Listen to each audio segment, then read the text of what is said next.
Alors, Karine Molinari, tu es agent de joueur de tennis, entre autres, hein, depuis bientôt 20 ans, ou 20 ans tout court. 20 ans, 2003-2023. Tu t'es occupé, entre autres, de Seb Grosjean, Amélie Mauresmo, Kuerten, Caro Garcia, Lucas Pouille, Robredo, Goffin, Patrick Mouratoglou ou encore Jules Marie. Aujourd'hui, tu as bossé chez Octagon, une des plus grosses boîtes d'agents sur la place, puis aux côtés de Patrick Mouratoglou. Tu as fondé il y a 9 ans ta propre entreprise, K2M Sport Management, spécialisée dans le tennis, le badminton et le paddle. Je suis ravi de t'avoir sur le podcast parce que ça fait longtemps que j'essaye de t'avoir et que en plus tu es une femme et j'aimerais en avoir plus au micro et que tu as un parcours de dingue, accessoirement. Et c'était assez rapide, mais est-ce qu'on doit ajouter des choses majeures à ta présentation, Karine? Non, écoute, ça m'a l'air tout à fait bien résumé. Est-ce que t'es maman, joueuse, ex-joueuse? Est-ce que tu peux nous dire Tout personnellement ça. qui Je suis maman de grands enfants, Ouais, puisque j'ai une fille qui a 18 ans et un fils qui a 15 ans. Ils sont tous d'accord. les deux sportifs de haut niveau, bon niveau dans la natation, Ouais, ce qui est encore différent comme univers. J'ai joué au tennis, en fait, je suis fille de joueur. Mon père était joueur pro, mais dans les années 50, il y a vraiment longtemps. Il était quart de finaliste à Wimbledon et il a joué 10 ans la Coupe Davis pour la France. Donc, incroyable. ouais. Donc, j'ai appris à jouer avec lui. J'ai joué au racing pendant longtemps et donc, c'est de là que je connais notamment Julien Castaigne, qui a fait ton podcast aussi. Ouais. Ça me fait toujours marrer de penser à lui parce que j'ai vraiment le souvenir de lui dans les années du racing avec sa raquette qui était plus grande que lui, quoi. Tu vois? Mais vraiment, une raquette d'enfant en plus. Pour les auditeurs, qui est agent et actuel coach de Richard Gasquet. Ah, Voilà. exactement. Épisode dans les tout premiers, peut-être quatrième, cinquième, je sais plus. Allez, Voilà, sans et trop d'aide. voilà, donc moi j'ai joué un petit niveau, mais bon, j'ai joué un peu, mais en fait j'ai pas du tout été, si tu veux, enfin, le fait que je sois fille de joueur et que j'ai un peu joué, c'est pas du tout ça qui a fait que j'ai fait ce métier-là, tu vois. D'accord. Il y a beaucoup de gens dans ce milieu qui finalement sont des enfants du sérail, qui ont été toute leur vie au bord des cours, soit en tant que joueur, soit en tant qu'entraîneur, et qui sont ensuite devenus agents. Moi, pas du tout. En fait, j'ai vraiment complètement lâché ça à 16-17 ans. J'ai fait des études de grammaire, ce qui me vaut quand même une réputation assez sévère de personnes extrêmement intransigeantes sur l'orthographe. Mais Ouh là, je pourrais pas être embauché chez toi. C'est chaud, ça. je suis un cerbère, c'est terrible. Mais ça Ah me... ouais. Et En c'est fait, bien. je n'arrive pas à la boucler quand je vois des fautes énormes. Bon, bref. Ah ouais. Bah, c'est rendre service à tes enfants, je pense, si t'es intransigeant Oui, oui, là-dessus. bah, ils n'ont pas trop le choix, mais enfin, bon, ils sont pas... Ma fille, ça va, elle est sortie d'affaires, et mon fils, tu vois, il y est pas encore. Bref. Je corrige même les textos, tu vois, c'est grave. Bon, voilà. Et Là, en je fais fait, attention.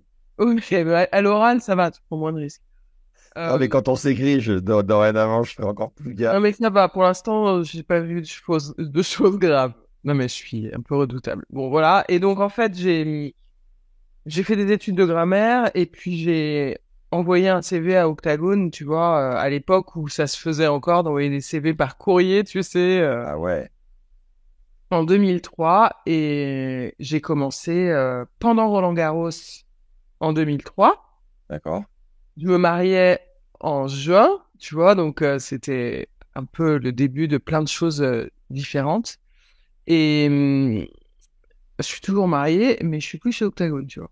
Et alors, Et donc, en fait, pourquoi Octagone et pas IMG et comment tu avais eu un contact chez eux? Pourquoi tu avais envie d'aller chez écoute, en fait, à l'époque, il y avait Sandrine Billard, qui était une joueuse, une fille du racing, qui était la fille de Florence Delacourty. Tu vois, c'était eux? un peu la même famille enfin, c'était les familles de tennis du racing qui travaillaient chez IMG. Ok. Et je m'étais dit, bah, je vais pas aller là, puisqu'elle y est, tu vois. Donc, je sais pas, il y en a pas une autre de boîte qui fait ça, mais je savais pas du tout ce que c'était, en fait. Les boîtes d'agents, je connaissais pas du tout. Et en fait, j'écris chez Octagone et j'ai un entretien. Et quand j'arrive dans les locaux, je me rends compte qu'on parle tennis et qu'on parle de management d'athlètes, mais je savais pas du tout où j'allais, tu vois.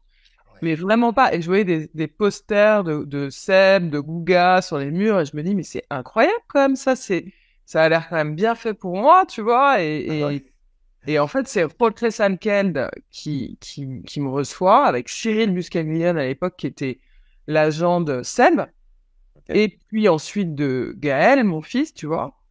Et ils me disent, bah voilà, on a besoin de quelqu'un, c'est un poste un peu administratif, tu vois. Est-ce que ça t'intéresse? Et moi, je me dis, bah ouais, carrément, ça a l'air vraiment plus sympa que de bosser n'importe où ailleurs, tu vois. Et ça veut dire quoi, un poste administratif dans une boîte d'agents Bah, au début?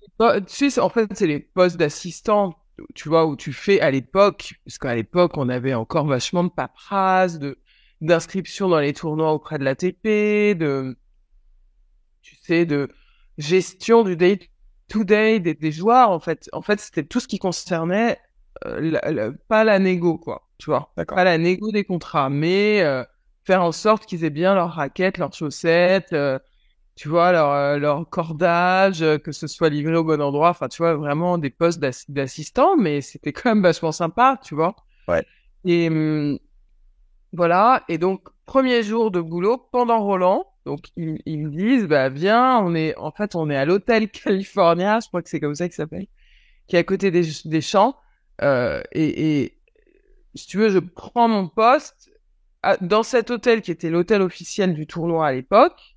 Ouais. Et je me retrouve avec Clichter, Sewitt, Gouga, Seb, et j'hallucine en fait. Et puis alors, dans ces métiers-là, ils te posent là et tu te démerdes en fait, tu vois. Allez, Macarine, lance-toi. Voilà, là tu te dis, bah, qu'est-ce que je fais? Je ne sais pas. Je vais essayer de pas faire trop de conneries le premier jour. Ouais. Mais bon, voilà. Donc en fait, ça a commencé comme ça. Donc j'ai quand même vite compris ce qu'on attendait de moi, c'est-à-dire finalement pas grand-chose, si ce n'est faire en sorte qu'il n'y ait pas de problème. Tu Ouais. vois, le métier, c'est faire en sorte qu'il n'y ait pas de problème, que les joueurs ils aient bien tout ce qu'il leur faut et qu'il n'y ait pas de problème. Toi, t'étais fan juste de base, parce que tu dis, c'est incroyable, je me retrouve avec Clichters et compagnie. Ouais. Non, faut bien aimer quand même. Non, j'étais pas fan. J'ai jamais été fan, mais Bah, comment ça se fait que tu trouves ça incroyable? j'étais super. En fait, moi, ce qui fait que je fais toujours ce métier après 20 ans, malgré tous les trucs hyper relous qu'on a à gérer quand même, tu vois, Ouais. c'est que je suis très admirative de la performance, tu vois. Ok. Donc, je suis de l'abnégation et de la performance. C'est-à-dire, je suis toujours complètement halluciné que les mecs retournent s'entraîner tous les jours. En fait, Ouais. tu vois. Donc, je savais quand même qui étaient ces gens et j'étais évidemment consciente du niveau de ces joueurs-là. Tu vois, c'était pas les joueurs du club du coin, quoi. C'était quand même des très, très grands joueurs. Ouais. Qui avaient des exigences qui me paraissaient complètement hallucinantes.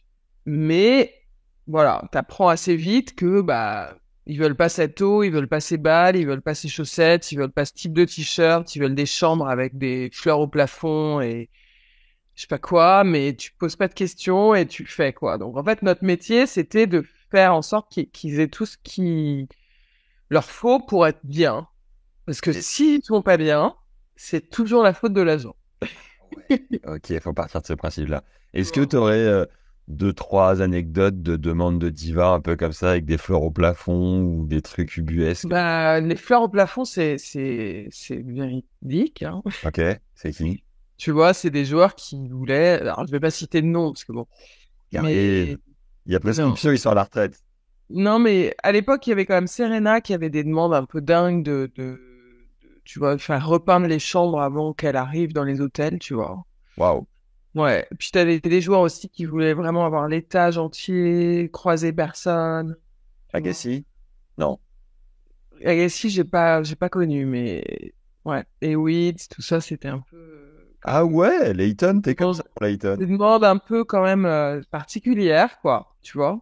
Ah ouais. Voilà. Et puis bah après, j'ai très vite voulu être agent parce que assistante, ça va 2 minutes, quoi, tu vois. Parce que tu sentais que t'avais une fibre business à aller exploiter? Ouais, absolument. Non, et puis c'était pas du tout ce que je voulais faire, hein. Enfin, d'être assistante, c'était pas du tout. Ouais. Moi, je voulais vraiment être au cœur des trucs. Alors, en fait, Cyril, lui, il est resté. Je pense que j'ai finalement pris son poste qui a ensuite, quand je suis partie, été pris par Jonathan Danière, que tu connais, Le Veggie. sur le même poste, en fait. Veggie, je sais pas comment on dit. Voilà. Je l'ai pris au bout de 2 ans, tu vois. D'accord. Et à ce moment-là, j'ai recruté, moi, Lucas, Mathias Bourg, toute cette génération des 94, là, tu vois. Et j'ai un peu fait mes armes, Caro Garcia, j'ai un peu fait mes armes à ce moment-là pour pour les négos, tu vois, avec cette génération de joueurs-là. Et en fait, ce que j'ai réalisé, c'est que c'est vraiment un métier de conflit, quoi. C'est-à-dire que t'as pas... Si tu veux, si ça t'affecte trop de te prendre le chou tous les jours avec des gens, faut pas faire ce métier, quoi. D'accord. Tu vois, parce qu'en gros, toi, t'es évidemment toujours du côté du joueur parce que t'es là pour pour représenter les intérêts du joueur, mais parfois les intérêts du joueur sont pas toujours hyper justifiés. Et il faut quand même arriver à les faire passer en douceur, tu vois. Et puis de l'autre côté, t'as les sponsors, les marques, les équipementiers, qui ont aussi des attentes, tu vois, évidentes compte tenu de l'argent qu'ils mettent sur la table. Hein. Et il faut arriver tu vois, jongler avec ça. Donc en fait, il faut rester dans une espèce de justesse personnelle qui, toi, te paraît juste pour arriver à faire jongler les desiderata de chacun. Alors après, bon, moi, je suis plutôt grande gueule et j'ai... Bon, enfin, c'est un peu... Enfin, c'est comme ça, en tout cas, tu vois. Mais il y a des parents avec qui j'ai fini de travailler parce que c'est pas possible, en fait, Ah ouais, de dealer avec eux. de s'enflammer comme ça pour des gamins qui ont 15 ans. C'est pas possible du tout, quoi. Alors juste, t'as dit que t'avais fait tes armes avec Lucas, Mathias ou Caro Garcia. Mm. Comment t'arrives à les recruter et à les signer? Comment ça marche? Mais il faut coucher, hein? Non, je déconne. Normal. Euh... Quand t'as Non. 14 ans, bah, bah, à mon avis. Non, mais les parents, non, non. Non, mais en fait, Moi, j'y suis pas du tout, moi. Je suis pas réveillé. donc, c'est une plaisanterie. J'ai 20 ans de retard, Karine. C'est une plaisanterie. J'aimerais bien que tu fasses pas de gros signes de cette phrase. Karine Molinari a couché avec les parents. Non, Très bien. non, pas du tout, du tout. Non, mais en fait, bah alors, si tu veux, la chance que j'avais moi, c'était que je travaillais pour Octagon, c'était quand même, tu vois, une super agence avec des gens que j'estime énormément toujours aujourd'hui, tu vois, et qui sont d'ailleurs toujours les mêmes. Rodré, c'est vraiment mon père spirituel Ah ouais. du travail et j'ai énormément appris avec lui et je suis très très très reconnaissante vraiment, tu vois, de la possibilité qu'ils m'ont donné de faire tout ce que j'ai fait. Ouais. Mais donc, bah t'arrives, tu représentes quand même une agence qui est quand même très très costaud, qui a un palmarès long comme le bras de noms d'athlètes dans le tennis et en dehors du tennis. Donc franchement, déjà ça aide beaucoup. Tu peux nous donner les plus gros noms avant que tu sois arrivé? Bah pour moi le plus gros nom c'est Michael Phelps quand même, tu vois, parce que quand même le mec ça envoie. Et puis après dans le tennis, bah, enfin je dirais qu'ils les ont tous plus ou moins eu, mais il y avait Graf, il y avait McEnroe, il y avait, tu vois, ensuite il y a eu Guga. Enfin entre temps il y en a eu plein que j'oublie, mais ils ont eu plein de numéros 1 mondiaux, tu vois, Clijsters, Sénin, Pierce, enfin, vraiment, c'était Ça devait être la guerre avec IMG, quoi. la guerre, tu vois, mais la guerre, je trouve que c'était quand même une guerre un peu plus saine avant que maintenant, où maintenant tous les coups sont permis, quoi, tu vois. Puis alors, tous les coups sont permis et puis il y a plus de règles, en fait. Donc c'est... Bon, bref, on va y revenir, mais pour répondre à ta question, donc, pour recruter, tu représentes quand même une agence qui a vraiment un nom qui en impose. Et puis, bah, tu fais aussi ton taf, quoi. Tu vas voir les coachs, tu vas sur les tournois de jeunes de moins de 12 ans, de moins de 14 ans, tu te fais connaître, tu essayes d'expliquer en quoi c'est mieux de travailler avec toi qu'avec les autres, Ouais. tu vois. Ce qu'on appelle du scouting, hein, c'est ça? Exactement, c'est du scouting, donc... Faut aimer, entre guillemets, se taper les matchs de jeunes, quoi. Ouais, mais c'est super en fait. Enfin, moi, ça me plaît toujours. Je suis Toi, t'aimes toujours bien, ouais. contente Ouais. d'aller voir les matchs de jeunes. Je trouve ça hyper intéressant de discuter avec les coachs. Tu vois, ça m'a jamais coûté de faire ça, quoi. Franchement. Et t'as un œil Puis, particulier pour sentir une pépite? bah écoute, je me suis quand même pas trop trompée, hein. Comment tu fais? Comment tu sens le truc? Bah, tu vois, Arthur Fils, quand je l'ai signé, il avait 14 ans, donc au Team Essonne. Personne l'avait vu, quoi. Personne l'a vu venir. Et moi, je me suis dit, celui-là, il a un potentiel de dingo. Alors, il jouait pas super bien. Il faisait beaucoup de fautes. Mais physiquement, en termes tu vois, de posture, en termes de tennis, pour moi, il avait vraiment tout pour être très fort, quoi. Mais quand j'en ai parlé, bah, personne l'avait vu, tu vois. D'accord. Mais moi, ça me saute un peu aux yeux. Lucas Pouille, pareil, tu vois. Lucas, ça m'avait paru Évident. vraiment évident. En revanche, Gilles Simon, que j'avais signé quand même, je pensais pas qu'il irait si haut, Ah tu ouais. vois. Ouais. Bon, voilà. Bah, après, tu te fais connaître et puis, si tout va bien, tu as le respect aussi des marques et des coachs et ils savent que tu fais un travail quand même sérieux et donc, avec le temps, c'est aussi l'avantage de l'âge, hein, c'est que, au bout d'un moment, quand tu as représenté autant de joueurs, bon, bah, tu as quand même un peu de crédit. Même si des joueurs, on en perd. Tu vois, il y a des histoires qui se passent pas bien. Ouais. C'est jamais tout rose et personne peut dire le contraire, tu vois. Mais c'est vrai que je trouve que c'est quand même un peu plus agressif qu'avant où on était quand même tous un peu une grande famille. D'accord. Et même si on se tirait un peu dans les pattes, on allait tous un peu bouffer le soir ensemble, tu vois. Là, pas trop, hein. Et le premier joueur ou joueuse slash deal que tu as signé avec une marque qui t'a rendu fier, où tu t'es dit, ça y est, je suis agent du coup. C'est quoi? Je me souviens pas, ça s'est pas trop passé comme ça. C'est passé comment? Bah, ça s'est passé que je me suis mise à signer beaucoup de joueurs, donc j'en ai tout de suite eu une dizaine, tu vois, et puis, bah, forcément, tous les deals sont venus en même temps parce qu'ils ont tous besoin d'un équipementier, textile, raquettes. Donc, tu te mets à faire des deals et puis ça se passe bien et puis ça marche. Après, ce que j'ai trouvé difficile dans ces grosses agences-là, c'est que déjà, moi, je suis une très mauvaise salariée parce que je suis extrêmement désobéissante et si on me dit de faire quelque chose, systématiquement, je vais faire le contraire. Donc, c'est quand même un peu compliqué. Et donc, rester à regret de m'avoir supporté 10 ans quand même parce que pas facile. D'une part, et d'autre part, quand t'as trop de joueurs, moi ça va pas trop avec ma structure mentale et tu vois, je me disais à chaque fois que mon téléphone sonnait, je finissais par me dire merde, qu'est-ce que j'ai oublié de faire quoi, tu vois, parce que parce que et c'est pour ça que j'ai beaucoup aimé le travail que j'ai fait avec Goffin parce que David pendant 7 ans, enfin je suis resté quasiment 10 ans avec lui, mais pendant presque 7 ans, j'avais presque que lui. Ah ouais. Il jouait très bien, hein. Ouais. Donc là, j'étais vraiment dans ma zone de confort parce que je faisais tout de A jusqu'à Z, j'étais concentré sur lui et je pense que c'est ce qui m'a permis quand même de faire du bon boulot parce que même s'il jouait très bien, il venait d'un marché qui était pas non plus super fort et c'est pas non plus Fonini, tu vois, c'est pas le joueur le plus Beau gosse. bah non, mais c'est pas beau gosse, c'est que quand il joue, t'es pas sûr d'avoir des Spectacle. Ouais. spectacle de ouf, il va pas péter ses raquettes, il va pas, tu vois, il est quand même plutôt low profile, tu vois, donc d'arriver à faire des deals avec Piaget, Mercedes et tout, c'était pas mal. Mais c'est parce que j'allais en Belgique toutes les semaines, en fait. Et si Ah t'as ouais. tu vois, tu fais pas ça, tu vois. Mais t'es allé en Belgique rencontrer les marques directement? Ouais. Ah bah, j'ai appelé toutes les marques de Belgique. Ah Toutes ouais. les boîtes de Belgique, ouais. Ouais. C'est incroyable. Tu faisais du téléphone, de la prospection téléphone. Ah ouais. Mais j'en fais toujours, hein. Ah, c'est fort.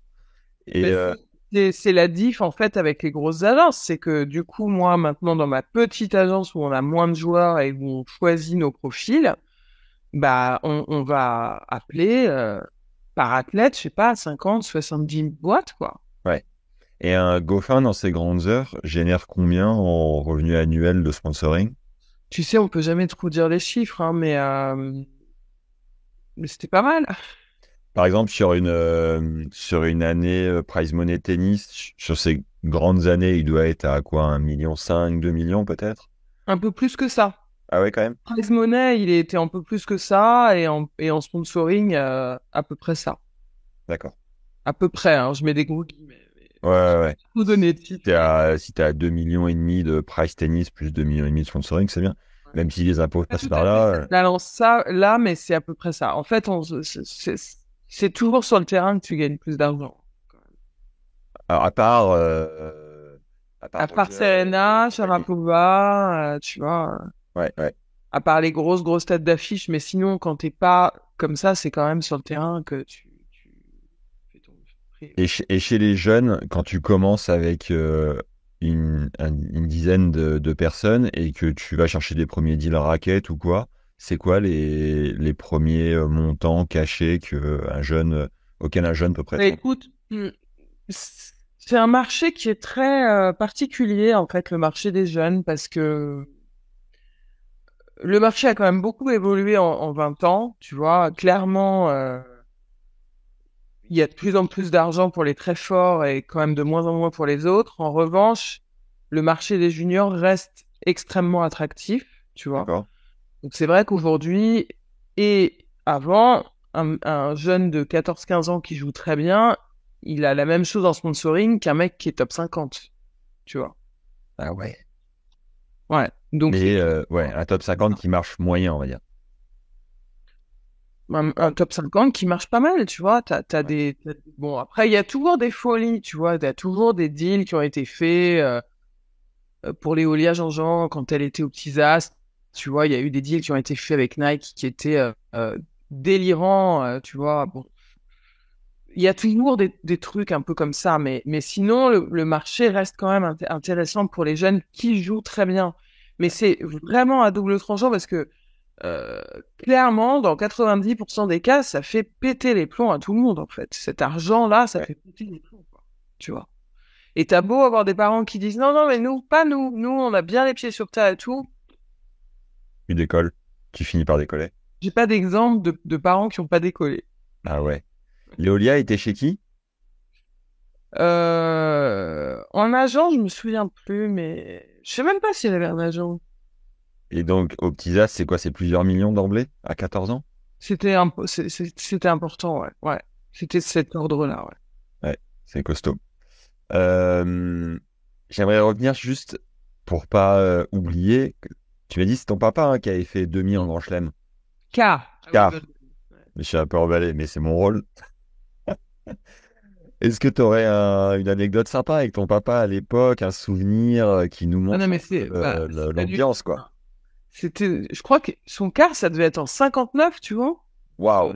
Ouais, tu vois, ça date. Mon père, il est mort il y a 24 ans. Ouais, Bon, il est mort jeune, mais quand même, c'était il y a longtemps, tu vois. Et si tu veux, le tennis. Alors, ce qui est très sympa, c'est que la première fois que je suis allé à Wimbledon, donc en juin 2003, je suis allé dans le couloir de la State et j'ai vu sa photo, tu vois. Donc, ça, c'était quand même très, très sympa. Et je pense qu'elle waouh. y est toujours.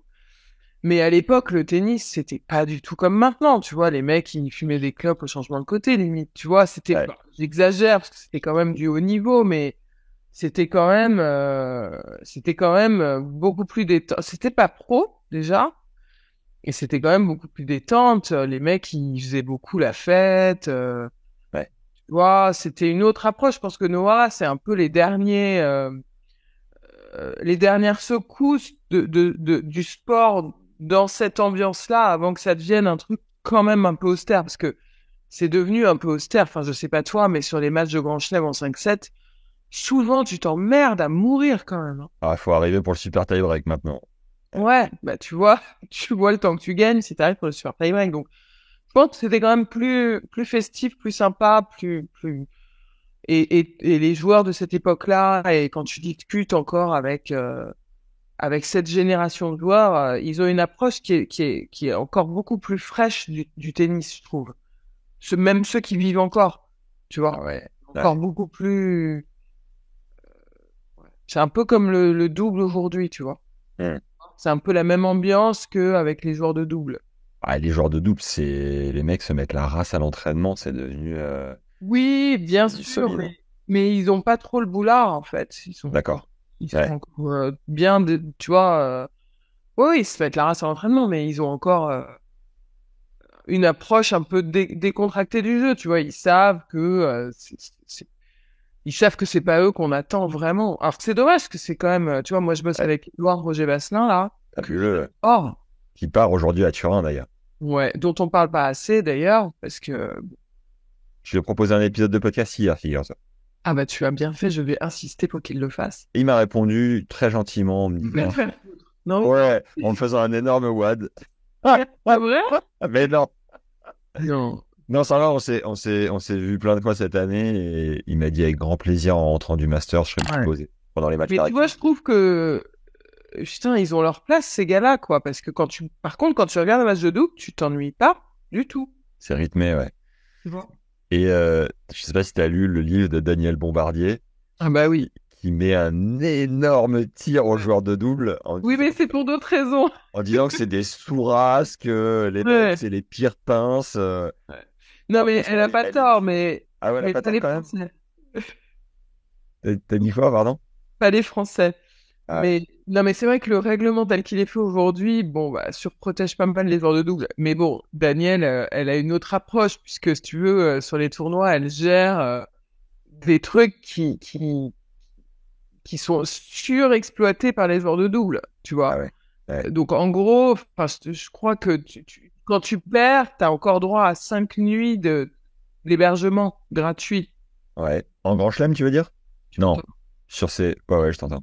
Ah, je sais pas, je connais pas le règlement, mais en tout cas sur les tours, peut-être Ouais. que sur les Master 1000, enfin bon, ils sont pris en charge un nombre de nuits de dingue, alors qu'ils ont, tu vois, s'ils perdent le lundi, ils peuvent encore rester Ouais. jusqu'au mercredi, jeudi ou vendredi, je Ah, sais il pas fume le exactement. budget, quoi. Ouais. Mais donc, ouais, tu vois, elle me dit, mais nous, on a bossé en Guadeloupe ensemble sur le Challenger, là, de Gosier, où on s'est vraiment marré. C'est vraiment marré. Mais elle me disait, putain, les mecs, ils perdent le lundi, le vendredi, ils sont encore sous les cocotiers en train de, tu vois, de boire des petits ponches, quoi. Donc, ça la gonflait. Et je comprends. Mais Ah, je surtout comprends sur bien. les Challenger, tu vois, où il y a vraiment aucun public sur les matchs de double, quoi. Tu Zéro. gérais quoi? Le sponsoring ou les. Non, j'étais co-directrice du tournoi. J'avais monté ce tournoi, en fait, parce qu'à l'époque, je travaillais avec Jenny Mina, Ouais. oui, que j'aime d'amour toujours aujourd'hui, Ah, qui est génial. un mec qui a joué Nadal à Roland, tu sais, Ouais, bien sûr. euh, et qui, bon, pour des raisons fédérales de merde, n'a pas fait la carrière qu'il aurait dû faire. Mais bref, il était Un changement de de technique, prise hein, de c'est ça? pouvoir. Ouais. Ouais. Ouais, j'en ai beaucoup voulu à son entraîneur de l'époque qui s'était vraiment engagé à l'accompagner pendant 3 ans et qui, au bout de 9 mois, est allé prendre un poste un peu plus sympa à la Fédé et en fait, ça a coûté la carrière de Jenny, quoi. Tu vois, parce que du coup, bah, il a plus son coach, il a plus retrouvé ses marques. Bon, bref. C'était, Il est pas avocat maintenant ou je sais plus ce qu'il fait, hein. non, il bosse dans une boîte. Ouais. Il est, enfin, Il il a a fait montré. Sciences Po Ouais, et voilà, c'était Sciences Po que j'avais eu, ouais. Solide, quand même. il est super brillant et il va faire une très très jolie carrière. Mais en tout cas, sur le terrain, tu vois, il a dû s'éloigner des cours. Puis il avait un physique fragile, mais bon, en attendant, il était Guadeloupéen, il est toujours. Et comme il était champion du monde junior, avec un super euh, potentiel, bah, il s'est avéré qu'on m'a proposé de monter un challenger là-bas. Et donc, on a monté un 100 000 à Gosier. Et franchement, donc j'ai demandé à Daniel de m'aider pour l'accueil joueur, enfin, tu vois, pour l'accueil des joueurs là-bas. Ce qu'elle a fait, et vraiment, on s'est marré. Mais bon, c'est un phénomène parce que franchement, Elle parle français aux joueurs étrangers, enfin, c'est merveilleux. ah non, mais c'était tendu parce qu'en plus, si tu veux, on arrive sur une terre où ils n'ont pas l'habitude de recevoir des James Blake, tu vois, des mecs Ah, vous avez qui eu Blake, quand même. On a eu Blake, mais on a eu Fonini, on a eu des joueurs de dingo, on a eu Tiafo, on a eu des joueurs de dingo, tu vois. Ouais, Félix, OGLSIM, tu vois. propre. Et donc, nous, on est quand même un peu fiers, tu vois, de faire venir ces joueurs-là. Et puis là-bas, bah, ils s'en foutent complet, quoi. Ouais, Donc ils réservent des cours, il n'y a pas de cours. Enfin, tu vois, il fallait les éduquer un peu pour leur dire, bah, attendez, c'est quand même important, c'est des joueurs forts, il ouais. faut leur donner ce dont ils ont besoin. Bien. Avec le temps, ça s'est amélioré, mais Daniel, elle te les secouait, mais tu peux pas savoir, quoi. Et moi, j'avais un peu peur qu'ils nous tapent dessus, quoi. D'ailleurs, avec Marine Rodé-Vasselin, on a eu une scène un peu tendue où un des chauffeurs voulait pas nous amener au tournoi, en fait. Je sais Ah pas. bon? Dû être un peu sèche ou j'en sais rien. Toute la faute sur moi, mais probablement que j'avais été un peu sèche et le mec voulait pas, il avait verrouillé les portes, il voulait pas nous laisser nous emmener au club, quoi. Il y a des minimums garantis sur un challenger comme ça pour les stars. Euh, il devait y en avoir, mais ça devait pas aller chercher loin, hein. C'était D'accord. 3-5 000 balles, tu vois, c'était que dalle, quoi. Ok. Euh, Peut-être les meilleurs souvenirs que tu as chez Octagon, meilleures anecdotes avec les joueurs que tu as accompagnés à l'époque. Ça date un peu avec Octagon, puisque j'ai quand même arrêté en 2013, tu vois. Ouais. Mais Mais alors, juste pour confirmer, tu as bien eu Amélie, Seb Grosjean. bah, Amélie et Seb étaient dans l'agence quand moi j'ai commencé, donc moi j'assistais, tu vois.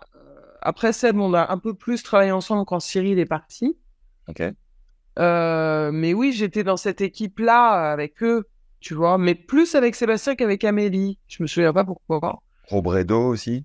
Ouais, Robredo, Guga, tout ça, ouais. Ouais. Bah, les meilleurs souvenirs, en fait, c'est ceux-là, hein. Tu vois, c'est ceux du début où c'était encore vachement sympa, l'ambiance, même entre les agences, parce que tu vois, il y avait Cyril Buscaglione, et puis chez IMG, il y avait Julien Chauvin. Ok. Donc, nous, on avait Laudra, et puis Razzano, et puis chez IMG, il y avait d'autres Français. Mais bon, en gros, on était tous quand même assez potes, tu vois. Et Et de dingueries avec Liodra, des trucs à nous raconter. bah, Laudra, tu sais, c'est toujours la même histoire où quand il avait les contrôles antidopage, il se mettait à courir comme un ouf. Que le mec lui disait, OK, pas de problème, on fait le contrôle, attrape-moi. Et il partait à l'autre bout du stade à 2000 à l'heure, tu vois. Mais bon, il en loupait pas une, Mika, quand même. Tu vois, il était vraiment, il se cachait dans les vestiaires, il était complètement imprévisible, tu vois. Mais bon, il avait quand même ses petites exigences, quoi. Tu Ah vois. ouais, du genre? Bah, du genre, les sponsors, les bonus, les machins, les négos, il était quand même exigeant. Son père était très exigeant aussi, tu vois. Il comprenait pas que les joueurs, en gros, enfin, souvent, ils comprennent pas pourquoi les marques sont pas prêtes à tout pour eux. Ouais. Parce que oui, Mika, c'était un super profil et il jouait incroyable, mais il y avait pas que lui, tu vois. Il y avait Santoro aussi, qui était chez IMG. Il y avait, tu vois, Ah ouais. on se tirait tous un peu la bourre et Ouais. ils comprenaient pas pourquoi il y avait des contrats qui allaient à d'autres et pas à eux, tu vois. Donc, Ouais. tu te sens toujours un peu à devoir te justifier de, on n'a pas fait ce deal, Hmm. tu vois. Jaguar quand même, un moment, Mika. C'était propre. Ouais, mais Jaguar, c'est pas nous, hein. C'est pas Ah, nous. d'accord. C'est après. Ok. Les plus beaux deals avec les plus belles boîtes, c'est quoi? Bah, moi, c'est avec Goffin quand même. Tu vois, D'accord. Piaget, Goffin, après Patrick, Zénith, tu vois, c'est plus tard que je les ai faits. Avec les joueurs, au début, c'était les contrats, tu vois, les contrats équipementiers, quoi. Les Ouais. contrats Lacoste, Nike avec Gianni, Ouais. tu vois, En fait, le plus sympa, c'est quand il y a des super belles campagnes qui sont faites pour les joueurs. Mais t'as pas toujours ça, tu vois. Ouais. Aujourd'hui, tu as plein de joueurs sous contrat qui sont pas exploités par les marques. Donc, il y a une frustration de la part des joueurs, même s'ils sont bien payés. C'est là où Tennis Légende a sa carte à jouer. Alors, si tu veux, vas-y, je te laisse la parole. Mais non, mais s'ils sont pas assez exploités par les marques, nous, on arrive, on leur propose quelques idées en disant, voilà, on peut activer de telle et telle manière. Là, tu vas me dire, oui, Maxime, bien sûr. Mais bref, Je peux te dire ça, mais je peux aussi laisse-moi te dire que espérer. qui ne tente rien à rien. Non, mais Ouais, en tout cas, là où tu as raison, c'est que je trouve que souvent, les marques vont prendre des joueurs pour les verrouiller et puis derrière, c'est tu parce vois, que, ne les utilisent pas, quoi, parce que ça rentre pas dans leur strat ou qu'ils ont plus de budget ou que parce que tu vois, quand tu signes un deal avec un joueur, en gros, pour que ce soit intéressant, il faut que le même montant que le montant investi en cash soit ouais, investi dans l'activation marketing, tu vois. d'accord. Sinon, c'est pas tellement intéressant. Donc, si tu vois, le nombre de joueurs qui ont des deals avec des marques où ils sont pas visibles, c'est dingue, quoi. Donc, pour moi, aujourd'hui, dans le monde actuel, je trouve que c'est encore plus intéressant d'avoir une super belle campagne que d'avoir Ouais. un gros. Avec les réseaux sociaux et compagnie, ouais. Et à Tommy Robredo, t'allais en Espagne de la même manière que tu le faisais en Belgique pour David? Ouais, alors Tommy, c'était Rodriguez Salcal qui s'en occupait en priorité à l'époque. Mais Tommy, il était vraiment sympa. Franchement, il était vraiment. Enfin, je dis pas ça pour comparer avec les Français qui étaient relous. Non, mais il était quand même tranquille, quoi. Ok. Il y avait 2-3 Espagnols qui étaient quand même tranquilles. Ferrero, Robredo, Garcia Lopez, tu vois, tous ces mecs-là, ils étaient quand même assez tranquilles. C'est Ah, pas vous tout à aviez fait. Juan Carlos aussi. C'est beau, ça. Ouais, ouais. Et maintenant, il est où, ce bon vieux Jean-Carl? Bah, il entraîne Alcaraz, non? Oui, non, mais je veux dire avec ses sponsors. Qui le Ah, je gère? sais pas. Mais tu sais, il a son académie, là, avec Ouais. Quick. Donc, il est, je sais pas, il est aide toujours, je sais pas, mais il est toujours, Ed, ouais, ouais, ouais, Ed et puis casquette, je sais plus. Mais il a pas mal de trucs pour son académie, tu vois, tu mais sens on qu'il y a eu était un allé gros deal là-bas. casquette là. Son académie, tu vois, ouais, c'est quand même, bon, bah voilà, c'est des super gros projets, quoi, tu vois, c'est des gros trucs. Et Google, les plus belles opérations que vous ayez fait? Bah, Guga, c'était, tu sais, les patchs que tu mets sur un match, là, dans les grands chelems, D'accord. pour ces finales de grands chelems, là, tu vois, où Ah ouais. c'était Lego toute la nuit, pour arriver à voir qui va être sur la manche, tu vois, de Guga. Mais à ce moment-là, c'est quoi? C'est des appels entrants ou c'est vous qui allez chercher, qui allez activer les Bah, les contacts? deux, tu vois, c'est un peu les deux. Mais bon, moi, j'ai quand même, historiquement, plutôt le souvenir de devoir quand même aller chercher les marques que l'inverse. Et à ce En moment-là, fait, c'est de l'enchère, quoi. tu vois, ouais, de tous les joueurs que j'ai vus passer, celui pour qui il y a le plus d'appels en France, c'est Jules Marie. Ah, c'est hallucinant. On va y venir après. Ouais. Mais c'est totalement fou. C'est Bah, dingue. lui, ça sonne tous les jours quasiment, en fait. Ouais, c'est fou. Alors, attends, attends, attends. Parce que là, énorme teasing. Mais on va y venir parce qu'il y a Patrick entre-temps. Ouais, J'étais à l'US Open, là, 2023. Et ouais. je me suis posé dans le player lounge sur un bureau pour bosser et à côté, il s'avère qu'il y a une couturière qui s'est mise là pour faire les patchs justement Ouais, minutes. ouais. Comment ça marche sur un grand chelem comme ça? Parce que j'ai l'impression que tous les La joueurs guerre. pouvaient en bénéficier. Et c'est quoi les montants du coup pour des joueurs moins bien classés? Enfin, est-ce que tu as En des fait, ranges? c'est un marché qui est donc hyper ponctuel, qui se passe que pendant les grands chelems et qui dépend des droits télé. C'est-à-dire qu'en gros, t'as des marques qui vont allouer une enveloppe de 30, 40, 50, 100 000 euros et qui vont dire, mais voilà, nous, tout ce qu'on veut, c'est être vu. Donc, il n'y a pas de campagne, il y a pas de réseau, il y a rien de tout ça. Il y a juste un patch sur la manche. Donc, t'as Novak qui joue un joueur inconnu au premier tour en night session et c'est retransmis. Tu vas voir le mec qui est en face de Novak et tu lui proposes un pas sur la manche. Parce que si tu veux voir Novak, ça te coûte un œil et demi. Donc, tu vas pas voir Novak. Et Tu vas ça, voir c'est l'agence qui va voir le joueur. Voilà. Donc D'accord. en gros, tu vois, c'est un peu la guerre entre les agents qui ont les joueurs ou qui ont les budgets ou les joueurs qui n'ont pas d'agent, c'est le premier qui va lui en parler, qui prend sa com, parce que c'est quand Ouais. même ça au final, tu vois. Voilà, donc en fait, ces patchs-là, tu les vois sur des grands chelems, généralement tu les vois plus en finale, tu vois, parce que c'est trop faire. Mais sur les Ça, premiers tours, tu peux avoir un joueur à qui tu files 3 ou 5 000 balles hmm. pour qu'il porte le patch parce que son match est en light session et il va être télévisé, tu vois, donc Ouais. ça va toucher le plus grand nombre. Oh, c'est des billets sympas quand même. Bah, Mais, pour des joueurs qui sont pas trop, ouais, exposés, ouais, c'est chouette. mais ça paraît vraiment années 90 comme manière de communiquer, non, tu trouves pas? Bah, tu sais, Ou est-ce que ça marche vraiment? j'en sais rien du tout. En plus, si tu veux, aujourd'hui, les outils enfin, si je sais un peu, mais les outils pour calculer ton retour sur investissement, euh, c'est difficile parce qu'aujourd'hui, sur les réseaux, tu peux voir le nombre de clics, le nombre de vues, le taux d'engagement, le machin, le truc. Quand tu as un patch sur une tenue, c'est extrêmement difficile de calculer Hmm. véritablement ton retour sur investissement.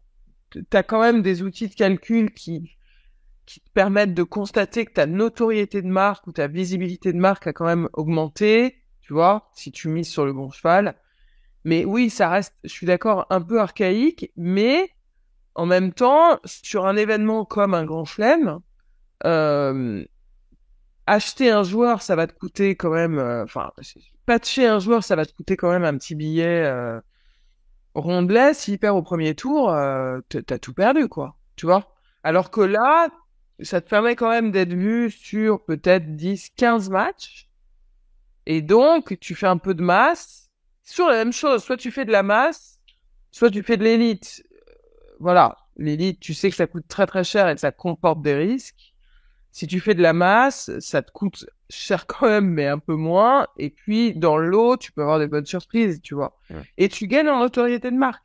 Tu vois, parce qu'il y a quand même des marques qui restent dans nos têtes parce que, regarde, Mino Maricor, les patchs de Roland, Ouais, très fort. tout le monde les connaît. Bon, tu me diras, ça Ouais. fait 4 ans qu'ils font ça, mais ils font ça que pendant Roland, quasiment. Hmm. Tu vois. Ok. Comment s'est fait la transition Octagone et après t'es allé avec Patrick, c'est ça Non, en fait, moi, j'ai arrêté d'être salarié chez Octagone en 2013 pour devenir consultante. Ok.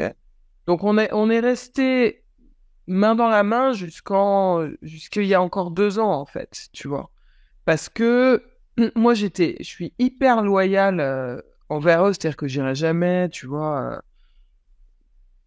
bosser à la concurrence. Enfin, j'ai toujours envie d'aller vers eux si je peux, tu vois. D'accord. Ok. Donc en fait, comme j'avais Goffin il était chez Octagone, donc moi j'étais consultante, si tu veux, exclusive pour David via Octagone. Donc, on est resté en lien jusqu'à ce que David arrête, enfin que sa carrière évolue différemment en 2020, 2021. Mais donc, j'étais toujours lié à Octagone. Entre-temps, j'avais signé Arthur Fils en, je sais pas quand, mais bon, je l'avais signé, donc j'avais toujours des liens, si tu veux, avec Octagone. Donc, j'étais consultante pour les joueurs que j'avais avec eux. À un moment, j'ai eu Pavlyuchenkova aussi, qui était entraînée par le frère de David, tu vois. Donc, elle avait été chez Octagone. Donc, j'avais des liens, j'étais consultante. Patrick, ça s'est fait différemment. Parce que Patrick, en 2017, il est venu me voir parce qu'il cherchait quelqu'un euh, pour faire rentrer des sponsors pour son académie et pour D'accord. lui. Tu vois. Ok. Ouais. Donc, ça, je l'ai fait en dehors d'Octagone. Comment vous êtes rapproché avec Tu Patrick? veux... Pardon? Comment vous êtes rapproché avec Patrick? Pourquoi il a fait appel Ben, à toi et pas à quelqu'un d'autre? hein. On se connaissait depuis longtemps, tu vois. Et il y avait un bon fit et voilà. Pas spécialement. Moi, j'étais pas une grande fan du mec, tu vois. J'étais très étonné quand il m'a appelé parce que j'étais vraiment pas du tout en proximité avec lui, tu vois. Ouais. Pas du tout, quoi. Et donc, il me dit ça et je me dis, oh là là, je vais jamais y arriver, quoi, tu vois. Il me paraissait, si tu veux, hyper l'image qu'il peut avoir, tu vois, Ouais. exigeant sur son image, sur machin. Et puis en fait, je lui ai dit, écoute, on fait 6 mois, on voit, tu vois, et Ouais. puis on voit ce que ça donne, et puis dans 6 mois, on se reparle. Et en fait, c'est là où j'ai découvert Patrick et ses qualités, si tu veux. Avant, j'avais surtout vu ses défauts, entre guillemets. Bon, on en a tous, hein. Mais là, j'ai vu ses qualités de coach, tu vois, parce que c'est vraiment un mec qui te donne la possibilité de réussir, tu vois. Euh, C'est-à-dire qu'il est, Comment? il est très axé résultat, tu vois, donc il valorise beaucoup le résultat que tu peux avoir. Et voilà, ça paraît logique quand on entraîne des athlètes, mais si tu veux, nous, dans nos métiers, on a souvent une obligation de moyens, tu vois, c'est-à-dire on essaye et puis si ça marche pas, bah ça marche pas. Lui, ça marche pas, c'est pas trop son truc, hein. Tu vois. Lui, il faut que ça marche. Tu te démerdes, mais il faut que ça marche. Donc bon, Ouais. je me suis mise à faire quand même pas mal de deals. Et on a fait des super jolies choses, des super jolies campagnes, notamment avec Zénith. Les Où montres. on a vraiment les montres, voilà, où on a fait des trucs super, et puis Dunlop, et puis ASICS, on a fait des trucs top, top, top. Et c'est un mec qui est un entrain de dingue, Ouais. qui dort jamais, qui a tout le temps la pêche, qui est hyper passionné. Donc, si tu veux, il te transmet sa passion beaucoup, beaucoup, beaucoup. Il est très solidaire de ses équipes, tu vois. Il est Ok. très solidaire de ses équipes. Bon, après, il a monté un truc, c'est une multinationale, le truc, tu vois. Donc, Ouais. T'étais à distance, toi, t'étais de Boulogne? ouais, mais j'allais beaucoup. J'allais quasi tous les mois, voire Ok. plus, tu vois. Là-bas, j'ai mis beaucoup de temps à comprendre le fonctionnement, tu vois, de Patrick et de l'académie. C'est deux choses complètement différentes, tu vois. Donc moi, je me sens très agent. Donc, si tu veux, je me réalisais mieux en tant qu'agent de Patrick parce que bah, je l'avais sous la main, j'étais capable tu vois, de sentir ce qu'il voulait pas, ce qu'il était prêt à faire, pas prêt à faire, ce dont il avait envie, pas envie. L'académie, c'était autre chose, c'était un tout autre management, une toute autre équipe, tu vois. Mais bon, voilà, on a fait beaucoup de choses et puis on a monté l'UTS pendant le Covid, tu vois. Incroyable. Ouais, t'es consultante de l'UTS. Et comment, bon, je sais pas, déjà peut-être plus beau deal que t'aies fait avec Patrick, c'est Zénith, j'ai l'impression.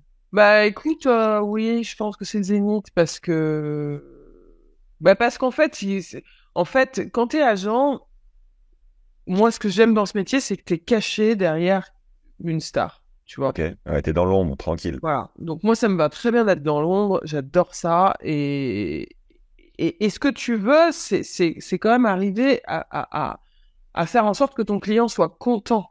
Ouais, Donc il y a une vraie satisfaction quand il l'est, tu vois. ouais, Et Patrick, il était fan de montres. ouais, Fan facile. de montres. Mm.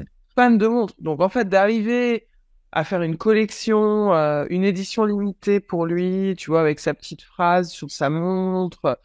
Tu vois, je sentais qu'il avait des étoiles dans les yeux et j'étais hyper contente de ça. En plus, l'équipe chez Zenith, elle est dingue. Donc, enfin, les mecs sont hyper sympas. Le boss, il est fan de tennis. Donc, tu travailles Ouais, vraiment très des bonnes passionné. relations. Après, ce qu'on a fait avec ASICS, c'était sympa aussi parce que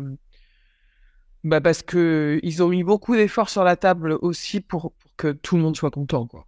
Tu vois.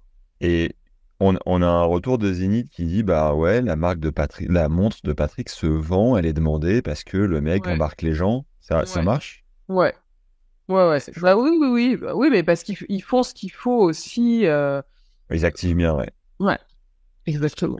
Et un souvenir d'une soirée mémorable, de lancement ou un truc vraiment assez dingue, mais même avec Octagone, tu vois. Ouais, c'est quand même souvent autour de dîners, de fêtes, de machins. Ouais, on a eu des petites soirées arrosées, à Melbourne avec Patrick. Ah ouais? Ouais, à Melbourne avec ouais, Patrick et un des mecs de son équipe. Je sais pas, on était dans un resto français, je sais pas combien de bouteilles de vin on a bu, je sais pas, mais en tout cas, le Ça reste un lendemain. moment, Patrick. Ouais, il y en a eu deux, trois comme ça. Et puis tu sais, à Wimbledon aussi, c'est les maisons. Tu sais, t'as les maisons des joueurs et les maisons des agences. Et donc, là aussi, on a eu quelques soirées mémorables, mais souvent entre Français, tu vois. Et encore plus, je dirais, il y a 15 ans que maintenant, parce qu'il y a Ouais, 15 ans, en fait, tout le monde se retrouvait au village ou dans les maisons et on se marrait quand même vraiment bien. Tu énorme. vois. Mais même entre IMG, entre concurrents, entre tout ça. Ouais. Il n'y avait pas trop ce sujet-là, tu vois. Et c'est ce que Seb a gardé aussi, Grosjean, tu vois. Il a gardé quoi, tu veux dire? Ce côté famille, tu vois, du tennis où, voilà, on peut être concurrent un jour, voilà, on se connaît, on se respecte, on va quand même pas se défoncer. Bon, même s'il y a des trucs parfois qui te plaisent pas, mais tu Ouais, vois, j'allais venir. on J'allais peut venir. toujours, on peut toujours quand même compter les uns sur les autres. Yes. J'ai deux questions. C'est comment tu gères du coup la fin d'un Seb Goffin ou d'un Seb D'un Seb Coffin. j'ai fait un mix des David deux. Coffin. Ouais, d'un Ouais. Seb Grosjean ou d'un David Goffin, alias la Gauff. Émotionnellement, comme Ouais. tu disais au départ que pour être agent, il fallait pas trop se laisser impacter par justement ces Ouais. émotions, mais toi personnellement, comment tu l'as vécu?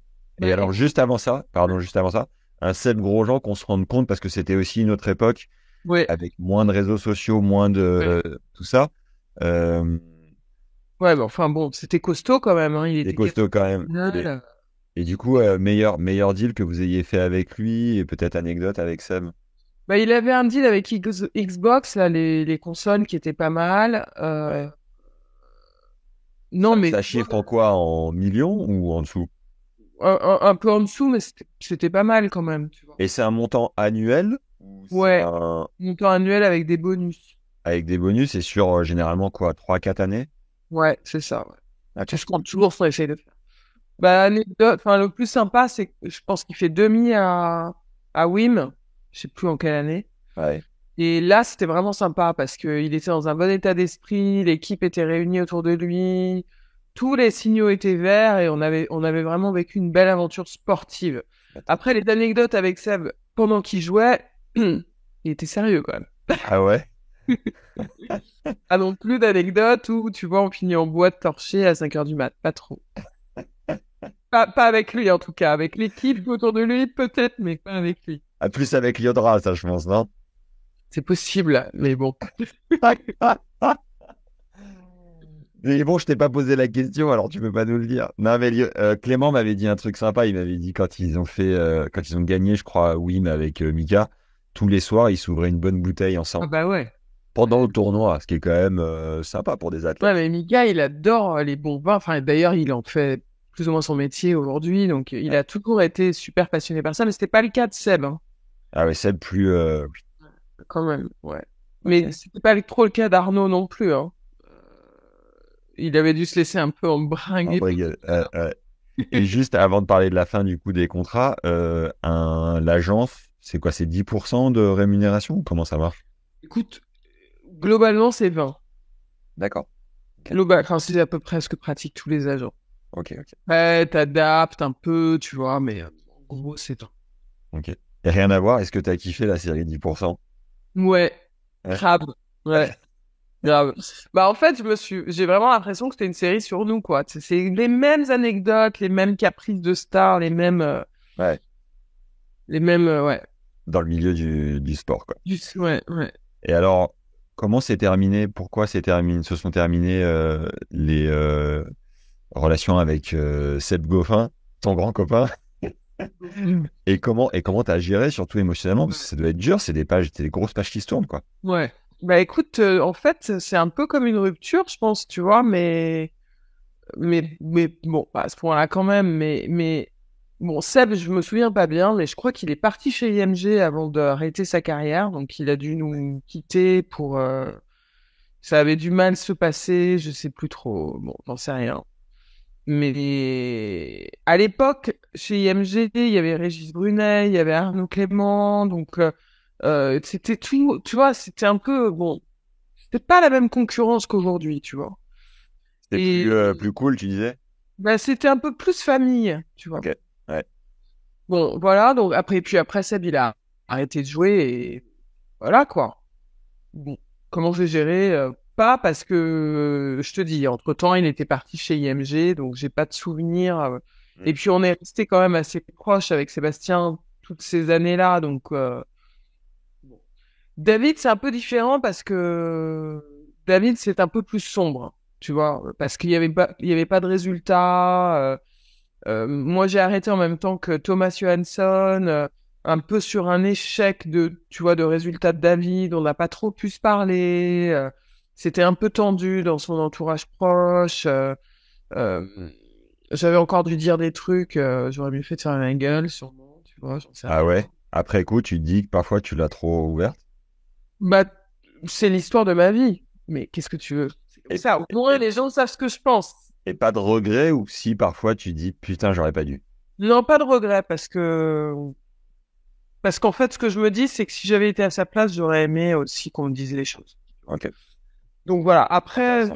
oui, David, en fait, j'ai vachement de tendresse pour lui, tu vois. Donc, je continue à avoir vachement de tendresse pour lui.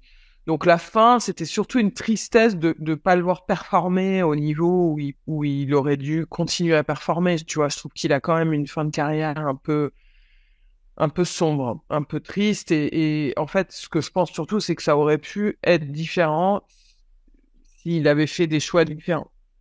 Voilà. Après, C'est-à-dire? bah, en fait, moi, je pense sincèrement qu'il aurait dû travailler avec un préparateur mental. D'accord. Il a Et bloqué à un moment, tu penses? plusieurs fois et il l'a pas fait. Tu penses que c'était quoi ces blocages mentaux? Je pense qu'il a besoin j'en sais rien. Enfin, je veux pas. Je pense qu'il reproduit des schémas en match, tu vois, qui peuvent peut-être être réglés par un travail mental, tu vois, de mettre en place tu vois, des rituels, des, des réflexes un peu automatiques quand tu vois que tu te retrouves un peu dans le même schéma. Mm. Tu vois, David, tu vois qu'il se coupe un peu de son box, de son entourage, Ah il ouais. regarde plus trop, il parle plus, il est dans son truc, t'as plus de prise, et là, c'est un peu l'engrenage négatif. Alors, j'ai pas vu ces matchs ces derniers mois, tu vois, mais en tout cas, quand ça a commencé un peu à se dégrader, c'était ça qu'on observait, et tu vois, je me disais que s'il travaillait avec un préparateur mental, il aurait peut-être pu mettre en place des stratégies pour pas se retrouver dans cette spirale négative. Mm. Et c'est fou parce que là, je vois qu'il retourne en challenger et tout. Ouais. Je Il pense se qu'il a sort. un très très grand amour du tennis, tu vois. Ouais. Donc, Mais un peu comme euh, comme un Richard, quoi. Il lâche ah, pas ouais, les mecs, ouais, hein. ouais, mais après peut-être que depuis il l'a fait, j'en sais rien, tu vois. Mais voilà, donc David c'était un peu sombre et en fait je m'en suis pas trop aperçu tout de suite parce que c'était plus ou moins la fin du Covid. Il y avait l'UTS qui me prenait quand même pas mal de temps et d'énergie. Et ça jouait pas encore de nouveau normalement. C'est après que je me suis dit c'est un peu dommage. Voilà.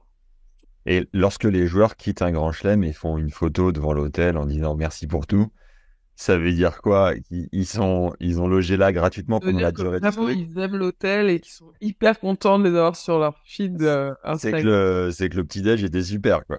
Super petit déj. Et un petit mot dans la chambre, bienvenue. Mais ça veut dire qu'ils logent gratuitement et en contrepartie, ils font Ouais. un poste. C'est ça les Ah, arrangements? c'est ça. Mais tu sais, en fait, ils ont des per diem des tournois. Hmm. Donc, ils sont pris en charge de toute façon, tu Ah, vois. de toute façon, ok. Et ils peuvent avoir une deuxième chambre gratuite, ou tu vois, Pour le coach. ou une suite, ou un machin. Mais ils ont des gratuités, ouais, ouais. Mais je trouve Ok. qu'on en revient un peu de tout ça, tu vois. Ah ouais? Ouais. Bah, ça fait un peu, tu vois, c'est cousu de fil blanc, quoi. Puis Ouais, qu'est-ce c'est qu'on un peu too much. savoir Ouais. qu'il a dormi, alors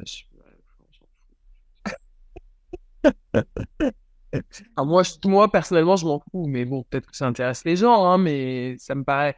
Tu vois, je trouve que là, il faut qu'on soit un peu plus créatif avec l'évolution du monde médiatique. Il faut qu'on Hmm. soit un peu plus créatif, je Ouais. trouve.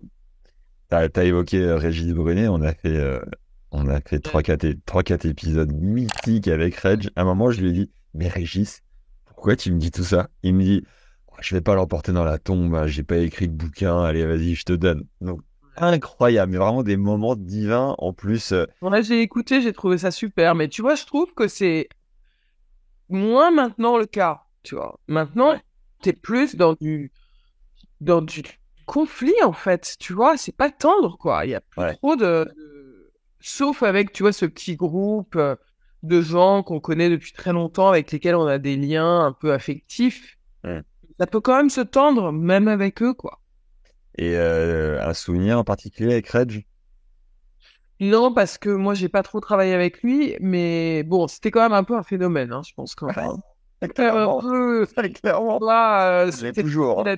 la nouvelle génération d'agents à l'époque, avant que le tennis devienne un peu chiant, tu vois. Donc je pense que lui, il s'est bien marré, je pense, quand même.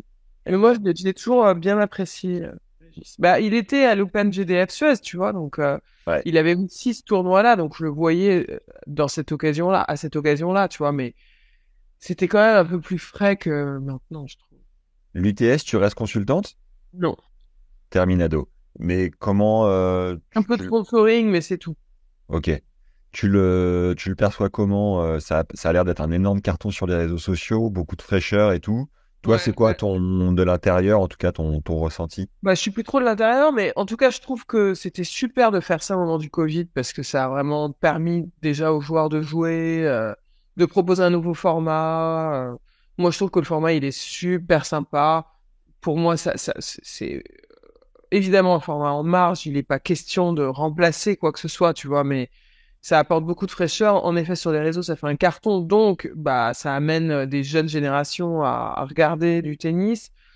Pour moi, il faut faire attention à ce que ça ne devienne pas un cirque non plus, parce que il faut quand même garder un peu de performance, donc de sérieux, sinon c'est pas, sinon c'est pas non plus intéressant. Tu vas avoir une exhibe, quoi, tu vois. Donc je pense que c'est un peu à ça qu'il faut faire attention. Mais ils ont un super plateau. C'est un beau projet. C'est mené avec sérieux et professionnalisme. Et je pense que ça a sa place, tu vois. Mm. Après, sous quelle forme, l'avenir nous le dira, tu vois. T'as vu l'interview de Patrick avec Benoît Paire et mon Ouais. fils au resto? Moi, Ouais. alors, moi, je trouve que c'est incroyablement bien vu Ouais. et, et très intelligent, très smart et tout. Comment? Et là, je me dis, t'es trop fort, le Pat. Et Non, toi? mais, Et toi, ça te fait quoi? Comment tu perçois le truc? mais non, mais c'est comme ça qu'il est, en fait. Enfin, tu vois. Ouais. Moi, j'ai pas vu en entier, hein, mais c'est pas. Je pense pas que. Enfin, il y a Ah, mais pas le format, tout est trop bien, je trouve. il y a pas de volonté de manipuler les gens, tu vois. Ouais, ouais. C'est comme ça, quoi. C'est. Voilà. Et le deal signé avec Célio, tu le trouves comment? Alors ça, c'est encore autre chose. Je vais pas trop me prononcer là-dessus. Ça a été très compliqué cette période-là. D'accord, Sur ce deal-là, j'ai pas forcément toujours bien apprécié la façon dont ça s'est passé et je veux jeter la pierre à personne, donc je vais la ça boucler. marche. Mais en gros, c'est surtout la création de la marque Mouratoglou que le deal avec Célio, tu vois. Ok, ouais, ouais. Moi, j'aimerais avoir ton retour sur les contrats qu'on puisse signer, par exemple, Osaka avec LVMH, où là, j'ai vu passer Pauline de Roulette aussi chez eux et Mhm. Dior. Euh, C'est via leur partenariat JO. En d'accord. fait, comme ils sont partenaires au jeu, ils ont pris des athlètes, ils ont constitué un petit groupe d'athlètes. Donc, écoute, moi, ça c'est vraiment un truc que je veux dire, c'est que moi, ce qui m'anime dans ce métier, c'est pas faire des gros deals avec des joueurs de ouf. Alors, Ouais. oui, bien sûr, c'est sympa, mais tu vois, philosophiquement, je trouve pas ça passionnant de faire ça. Bon. En tout cas, ce qui m'anime, c'est quand même de permettre à des athlètes de récolter, tu vois, un juste retour de leur investissement en tant qu'athlète sur le terrain euh, en retour, quoi, tu vois. Et donc, je trouve que de faire des deals pour des athlètes un peu moins connus, de leur permettre d'avoir de l'exposition, de leur permettre d'avoir des financements pour financer leur carrière, parce que c'est quand même vraiment pour ça, bon, pas Osaka, mais Pauline, ou tu vois, c'est quand même, ça va les aider considérablement. Ça, je trouve que c'est fabuleux, tu vois. Donc, Hmm. LVMH, Dior, bon, pourquoi pas, je suis un peu partagé en termes d'image, parce que, bah, tu sais très bien pourquoi, tu vois, enfin, c'est, à la limite, c'est une aiguille dans la mer, enfin, tiens, dans une motte de foin, une goutte d'eau dans la mer. Seb Mais tu Goffin. vois, voilà, c'est vraiment anecdotique. Mais en tout cas, ce que je trouve top, c'est que les entreprises aident les athlètes. Voilà, ça, c'est Hmm. vraiment la base. Et même si c'est à 5000 balles par an, tu vois, je trouve que Ouais. c'est toujours top que les entreprises reconnaissent que les sportifs font du bien à la société. Parce que j'en suis convaincu, tu vois. Ouais. Les sportifs font du bien à la jeunesse, les sportifs font du bien à la société, et c'est grâce à eux que la société se porte peut-être un petit peu mieux chaque jour. Donc oui, qu'il y ait des marques qui s'engagent là-dedans, je trouve ça fabuleux. Et ça, c'est 90% de notre travail, en fait. Hmm. C'est pas les gros deals. D'accord. J'ai deux questions justement là-dessus. C'est est-ce que tu places aujourd'hui des sportifs ou même Patrick à l'époque pour faire des conférences en entreprise? Et deuxième question avant que je l'oublie, c'est tu dis que le sport, les sportifs font du bien à la société, mais à côté de ça, tu regardes l'impact du tennis sur la planète, il est considérable. Les joueurs, le staff prennent l'avion toutes les semaines. Et j'aimerais avoir ton sentiment là-dessus. Me redis la première question. La première question, c'est est-ce que tu places les athlètes en entreprise pour faire des Ah oui. conférences C'est pas un dont... métier qu'on fait. Alors, Non. si on nous demande, on le fait, mais il y a des agences qui font ça très bien, donc c'est le métier. Ouais, ouais. On laisse cette partie-là. Patrick, tu le plaçais pas non plus? Bah, on avait des demandes, donc on répondait aux demandes. Et c'est combien pour avoir Patrick en Je peux pas te conférence? répondre. Tu me le dis qu'à moi. Je peux pas te répondre. Très variable. C'est très variable. Et Mais il en fait quoi, une vingtaine par an? Non, il en fait beaucoup moins que ça. Ok, Il en fait beaucoup moins que ça. Et il en fait si vraiment il trouve que ça a du sens ou si c'est vraiment super bien payé. d'accord. Tu vois. Ouais, Et l'impact écologique, alors tu as raison, mais on peut pas être partout en fait, tu vois. Donc ouais, oui, clairement, on n'est pas du tout sur un bilan carbone qui va bien, ça c'est très clair, mais on peut pas être partout, tu vois. Donc ils apportent d'autres choses. ouais. On peut pas. Voilà, encore une fois, moi je pense quand même que c'est aussi aux grandes instances de faire bouger les choses, tu vois.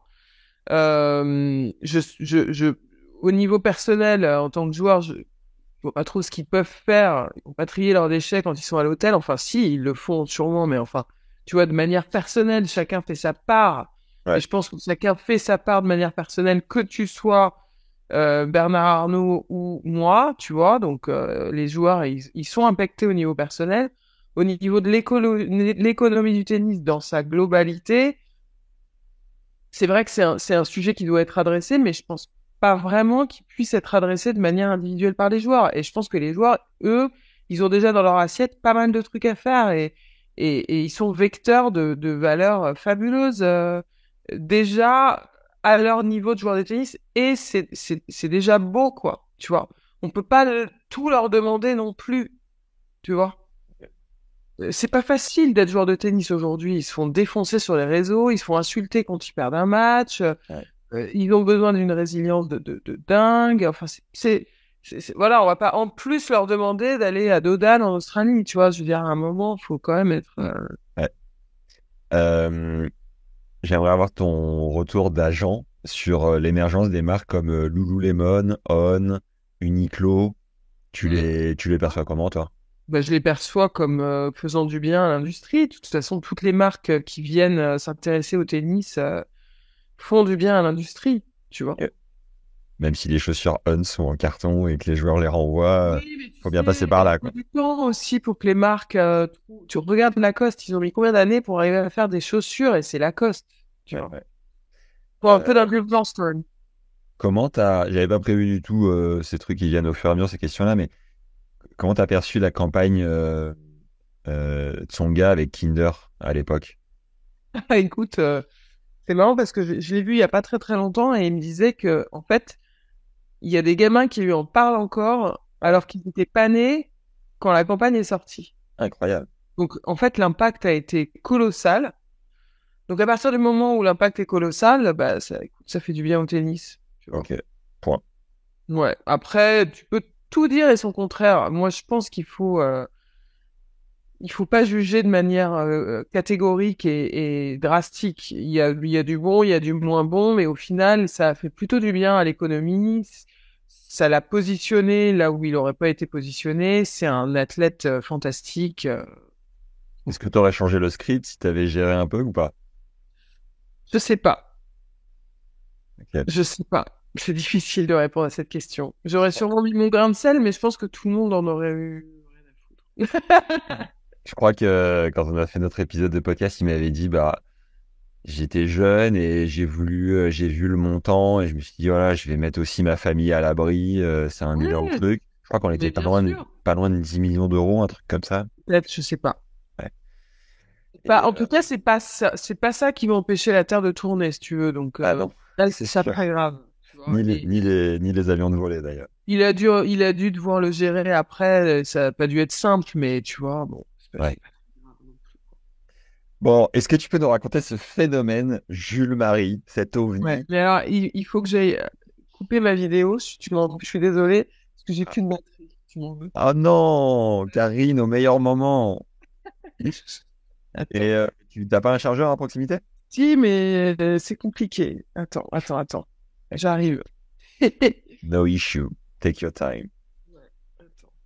Bah, Jules Marie, qu'est-ce que tu veux savoir sur Jules Marie? Attends. Bah alors, ce que je trouve extraordinaire, c'est que tu as quand même vu passer les plus grandes stars du tennis Ouais, du monde et de Navarre, et que tu as pris ton téléphone et fait un nombre incalculable de déplacements au ouais, Benelux et, ouais, et ailleurs, et que là, tu as un gars qui n'est pas dans le top 200 mondial, où les entreprises, visiblement, les marques se ruent Et t'as même pas besoin de prendre le TGV pour aller voir qui que ce soit. Enfin, ça paraît lunaire, quoi. Et à la fois... Non, ah merde, attends, j'arrive. Oui et non, parce que, attends, j'arrive.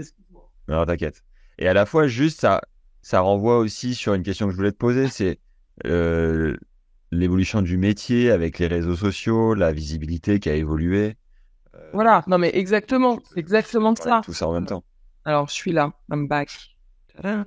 Wow, I'm so lucky. Non mais en fait c'est exactement ça, c'est l'évolution du marché, des réseaux, enfin de la communication, de tout ça. Donc en fait bon déjà c'est quand même un joueur de tennis. On peut dire ce qu'on veut, je suis pas 250 au monde et toi non plus. Donc moi déjà je respecte ça, tu vois. Ouais. Le mec il est à l'entraînement tous les jours, voilà. Alors, Ensuite, c'était pas un point négatif que je soulevais, hein. non non non non De non, dire, il est pas à 200, c'était juste un repère par rapport au Google et je compagnie. te dis juste que Méga libre triste, d'analyse, mais ouais, ouais. sans jugement, mais Ouais. voilà. Ensuite, il a exploité un filon qui est intelligent, c'est-à-dire qu'aujourd'hui, clairement, tout le monde connaît Jules Marie dans les clubs de tennis. Donc, il a fait son travail pour développer la notoriété du tennis et le faire sur un format qui plaît aux jeunes. Tu vois, parce que aujourd'hui, même quand t'es pas joueur de tennis, bah, tu vois quand même passer Jules Marie, tu vois. Donc, c'est bon pour le tennis, c'est bon pour l'économie du tennis. Il fait du bien au tennis, tu vois. Alors, après, oui, il est un peu la cible d'une espèce de, je sais pas, de lutte, parce qu'il a fait deux, trois déclarations qui ont été tout à fait mal interprétées, parce que, en fait, ce qui a posé problème, c'est qu'il a dit, ça me coûte 15 000 euros par mois, tu vois. Mhm. Et donc là, tout le monde s'est insurgé. Alors déjà, j'ai envie de te demander ce qu'ils ont vraiment à foutre pour s'insurger sur ce genre de phrase. Mais c'est surtout que il explique pourquoi ça lui coûte 15 000 en fait, tu vois. Et c'est parce qu'il investit ces 15 000 qu'on vient de jouer, on vient de voir jouer aussi en tournoi. Aujourd'hui, tu vas sur un tournoi futur, il n'y a pas de public. Tu vas sur un tournoi futur avec Jules Marie, il y a du public. C'est blindé, c'est incroyable. Donc, il a réussi son pari. Donc oui, il a investi beaucoup d'argent et il continue à le faire pour réussir ça et pour le faire de manière professionnelle parce que c'est vachement pro ce qu'ils font en termes d'image, de son, de rythme, de montage, de tout ça. C'est un travail de fou, tu vois. Ouais, ouais. Donc, voilà, forcément, c'est vu, ça marche, ça plaît. Lui, il est beau gosse, il s'exprime bien, il est marrant, il est sympa. Ouais. Bah, les marques, elles ont envie d'être associées à lui. C'est aussi simple que ça. Waouh.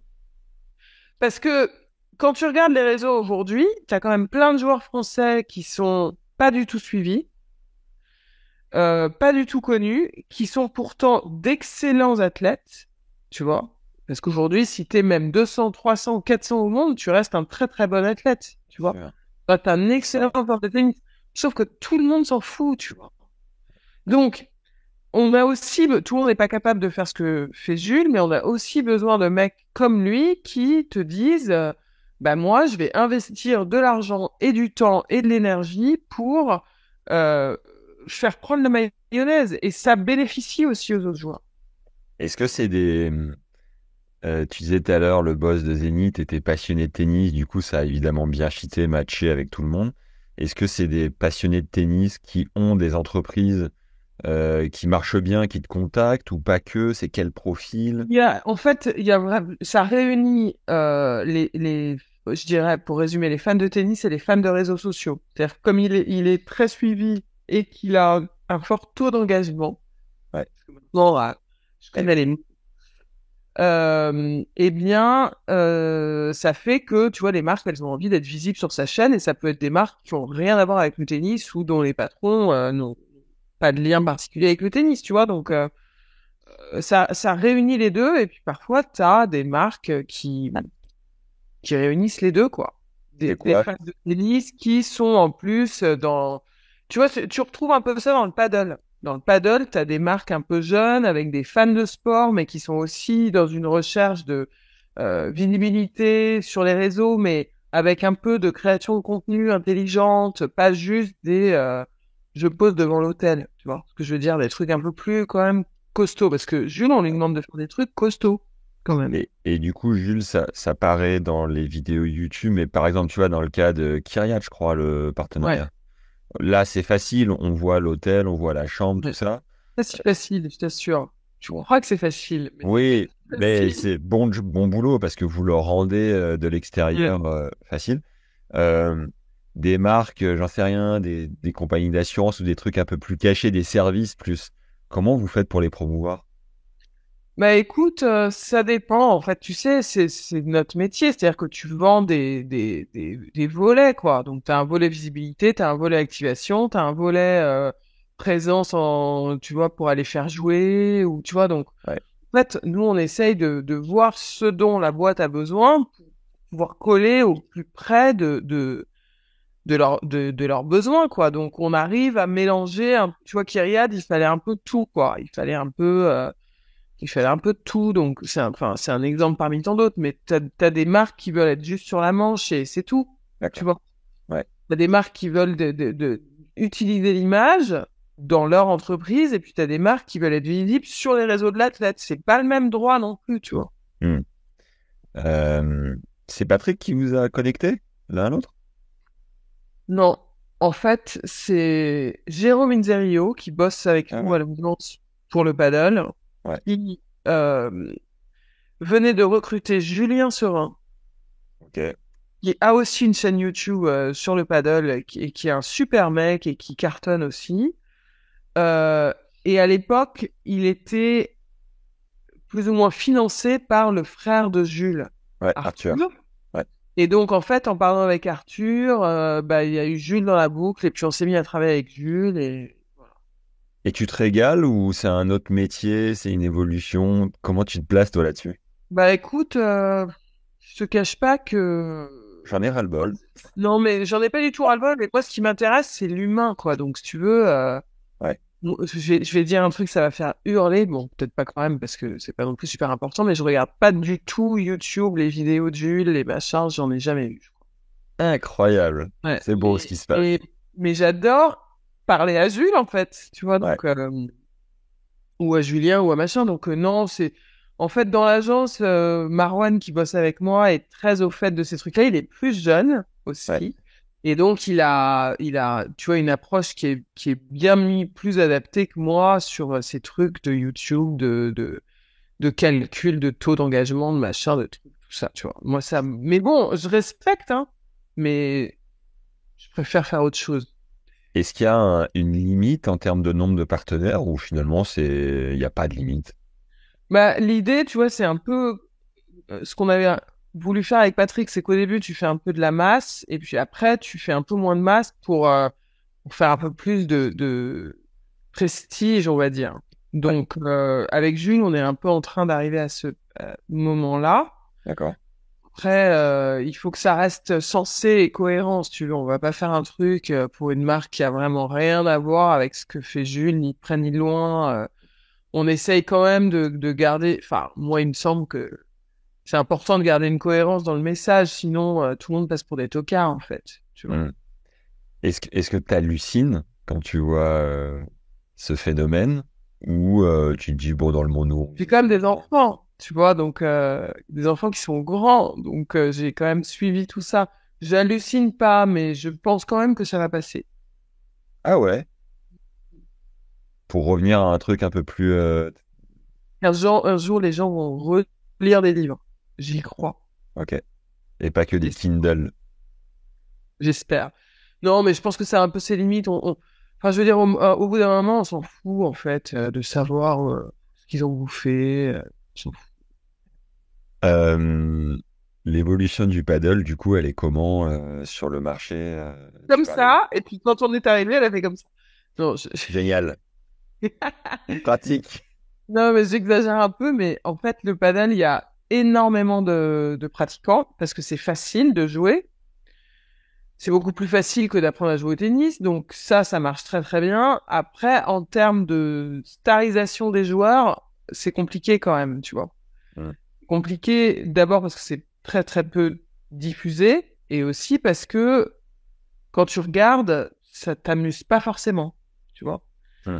Donc, il y a eu un engouement très, très, très, très fort. Et puis là, ça redescend un peu, je trouve. Je parle de business pour les joueurs, hein. Tu D'accord. vois, il y a eu des folies. Bon, bah là, il y a un petit peu moins de folie. Mais, encore une fois, c'est des athlètes qui se professionnalisent, vont s'entraîner tous les jours, qui sont sérieux, qui engagent une économie. Donc, il faut faire le max pour eux, quoi. Tu Hmm. vois. Yes. L'Arabie Saoudite qui arrive sur le marché tant paddle que tennis, toi tu le sens comment? Bah, j'ai du mal à me prononcer. Je suis à la fois très partagée, enfin, je dirais plutôt un peu comme ça, et puis en Facteur. même temps, si ça peut aider les joueurs, et surtout les joueurs qui en ont besoin, c'est bien. Ouais. Tu gardes ta casquette humaine au profit des joueurs. Il y avait une question que j'avais au tout début quand tu m'as dit pour être athlète à la place des joueurs de tennis, c'est énormément d'abnégation. À Ouais. quelle place tu mets l'évolution entre l'abnégation, le talent, mais aussi la fame et l'argent qui peuvent, tu vois, prendre le Alors moi, je relais? suis un peu, tu veux, pour moi, c'est un risque énorme de faire gagner beaucoup d'argent à des joueurs jeunes, tu Ce que vois. tu disais au départ, ouais. Si tu regardes l'histoire, il y a eu énormément de pétage de plomb à cause de l'argent. Tu vois. On sait que beaucoup d'argent dans la balance, ça fait péter les plombs des athlètes. Donc, pour moi, bon, évidemment qu'il faut se marrer, qu'il faut continuer à avoir une vie, tu vois, continuer à être un jeune épanoui, tu vois. Mais pour moi, la priorité, c'est voilà, travail, rigueur, talent, pas forcément. Tu Mhm. vois, c'est un truc. Talent, c'est ce qui va faire de Roger qu'il est Roger. Mais tu vois, s'il avait pas de talent, il serait quand même super fort au tennis. Tu vois, il serait peut-être pas avec le parcours qu'il a eu, mais quand même. Donc ouais, travail, travail, rigueur, abnégation, envie, amour du sport. Mhm. Et puis après, le reste vient. Ok. Si t'as fait tout. Mais tu vois, je trouve un peu dommage qu'on leur donne, sauf si ça finance une année sportive. Mais là, on parle de petites sommes. Tu vois, une année sportive pour un jeune, avec 50 000 balles, t'arrives quand même à faire des trucs, tu vois. T'as pas besoin de gagner des millions. Donc, ça sert à quoi de leur donner des millions? Déjà, faisons en sorte que ce soit des bons athlètes, bien équilibrés, bien dans leur tête, épanouis en tant que personne. Mhm. Et puis, toutes les cases sont cochées. Alors, oui, qui gagnent beaucoup d'argent, je trouve ça bien parce qu'encore une fois, ils ont un rôle de guide pour les nouvelles générations. Mhm. Roger, t'as vécu des trucs avec lui ou pas? Non, j'ai vécu des trucs avec Safine et je vais t'encourager à en discuter avec Charlotte Gabas et Stéphanie Natal, avec qui je suis très amie, comme tu sais, et avec Ah, qui nous avons un petit groupe de discussion qui s'appelle Gossip, sur lesquels nous discutons des circonvolutions du circuit. vas-y, balance sur Marat. Non, Merci. rien du tout. On a quand même, Ça on a peut quand te même, faire marrer si un jour ouais. tu... On a quand même tourné l'épisode avec Charlotte au premier confinement, donc il y a 3 ans et quelques. Et suite à ça, je t'ai contacté. Waouh. Ouais, J'ai aussi fait preuve d'abnégation et de ouais. résilience pour t'avoir aujourd'hui au micro. C'est quand même cool. C'est Euh, gentil d'avoir assisté, en tout cas. ah bah ouais, non, mais je suis trop content qu'on le tourne cet épisode et franchement, je me régale. Euh, Manarino, qu'est-ce que t'en penses? Tu vois, l'exemple Manarino, là où un Jules Marie va générer Hmm. X centaines de milliers Alors oui, d'euros. alors, bon, moi j'ai bossé avec Adrien quand il était jeune. Ouais. Euh, Moi enfin encore une fois, c'est la liberté de chacun et je suis très admirative de ce qu'il fait. Évidemment sur le terrain, parce que encore une fois, pour moi, c'est le plus important de tout, tu vois. Mais voilà, il fait des choix, il les assume. Il est pas là pour ça, il a pas envie de prendre cette casquette. Bah, il y a pas de problème en fait, tu vois. Mais il n'en demeure pas moins que sportivement, il est monstrueux, quoi, tu vois. C'est clair. Incroyable. Et je pense qu'il fait vachement de bien au tennis aussi. Après, cette économie-là, il en veut pas. Bah écoute, pas de problème. Basta così. Ouais. Juste une précision sur le taux d'engagement quand tu vends un Jules Marie. Oui. C'est quoi les chiffres que tu donnes en fait qu'on se repère? Je sais pas du tout, mais Marwan qui gère. on a tout écrit quelque part où ça bouge tout le temps. Je sais qu'il est très bon son taux d'engagement. Ouais. Mais ouais, en fait, les marques nous demandent quand même, et c'est pour ça que je te disais, tu vois, par rapport à un patch sur la manche, d'avoir toutes les statistiques des comptes, des machins, c'est hyper utile pour les sociétés. Donc nous, dès qu'on parle à une boîte, elle nous demande tu vois, toutes les statistiques des comptes, et on a tout de manière très très précise. Donc ils savent vraiment sur quoi ils s'engagent, alors que sur un patch, ils savent moins. Ouais, alors juste pour les auditeurs, c'est un mix entre le nombre de likes, le nombre de partages, de commentaires, voilà. Et sur YouTube, ça va être le watch time aussi, c'est la durée pendant laquelle on regarde la vidéo avant de quitter la vidéo. Ça a dû faire beaucoup monter son taux d'engagement sur YouTube. Moi? Moi. Ah toi, toi, en fait, ce qui est bien, c'est que t'as jamais regardé. Parce que le pire, c'est de regarder et de se barrer, tu vois. Ah ouais. Donc surtout, ne change rien, Karine.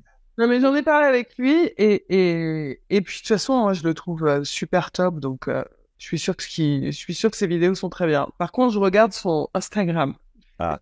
Mais ça le frustre pas, lui, que la boss de sa Non, je boîte pense qu'il s'en d'agence. fout, mais grave. Ah ouais, c'est ouf. Moi, c'est comme si Non, mais j'étais. tu sais, c'est pas que j'ai pas envie. Enfin, c'est que j'ai pas tellement le temps, en fait, tu vois. Et puis, c'est quand même des formats un petit peu longs. Moi, j'ai pas besoin d'apprendre à décortiquer des matchs de tennis. Je joue pas au tennis. Je m'en fous, tu vois. Et sur mon temps libre, je fais autre chose. Tu fais quoi, Karine, sur ton temps libre? Parlons. Plus de mes enfants. Tu vas aller chercher à la piscine, t'as pas que ça à foutre. Voilà. Eh ben, tu rigoles, mais tu sais, quand t'as des enfants qui nagent matin et soir, Waouh, ils sont en sport-études? ouais, ils se lancent pas là-dessus. Ma fille, elle est à l'EM Lyon maintenant. Elle est en études secondaires, enfin, supérieures. Mais elle est toujours nageuse et elle nageait matin et soir. Waouh. Et alors, qu'est-ce qu'ils kiffent dans la piscine? C'est quand même un truc à part entière. Ouais, ils sont performants, enfin, ils sont compétiteurs, mais ils aiment la compète, tu vois. Ouais, ok. Est-ce que tu peux nous dire, après 20 ans de circuit de milieu pro, comment tu te sens, Karine? Où t'en es? Putain, c'est difficile comme question. Euh, écoute, je suis bien. T'es épanouie? T'es heureuse? Oui, oui, non, mais je suis épanouie surtout d'avoir réussi à conserver un bel équilibre familial. C'est quand même vachement important pour moi, donc ça, c'est cool. Je suis toujours autant motivée pour aider et accompagner des athlètes. Ça, vraiment, je me sens hyper à ma place. Malgré, tu vois, les coups durs qu'on a pu avoir, les couleuvres qu'il a fallu qu'on avale. Malgré tout ça, je suis toujours hyper intéressée par les sportifs et par leur parcours et par leur abnégation et voilà. Et donc, je trouve que j'ai vachement de chance de faire ce que je fais comme j'ai envie de le faire maintenant que j'ai mon agence, tu vois, avec une grande liberté et quand même avec des gens autour de moi dans mon agence que j'adore, mais aussi dans un milieu qui est quand même un milieu où on est quand même chanceux, tu vois. Même si tu peux pas t'entendre avec tout le monde, c'est quand même un univers vraiment sympa, quoi. Même si c'est dur, hein, et c'est concurrentiel, et c'est compétitif, et c'est tout ce que tu veux, mais on a beaucoup de chance. Il faut combien d'athlètes pour avoir une agence et vivre avec des employés comme tu le fais? Tu peux vivre avec un athlète si t'as Roger, tu n'as pas besoin d'en avoir 15. Ouais. Mais non, mais ça dépend, tu sais, il y a un peu de tout. Nous, on a choisi d'ouvrir à plusieurs sports. Et aussi au sport olympique, parce que les athlètes olympiques, ils ont pas un flèche et que tu sais pas comment ils font pour financer leur saison avant les Jeux.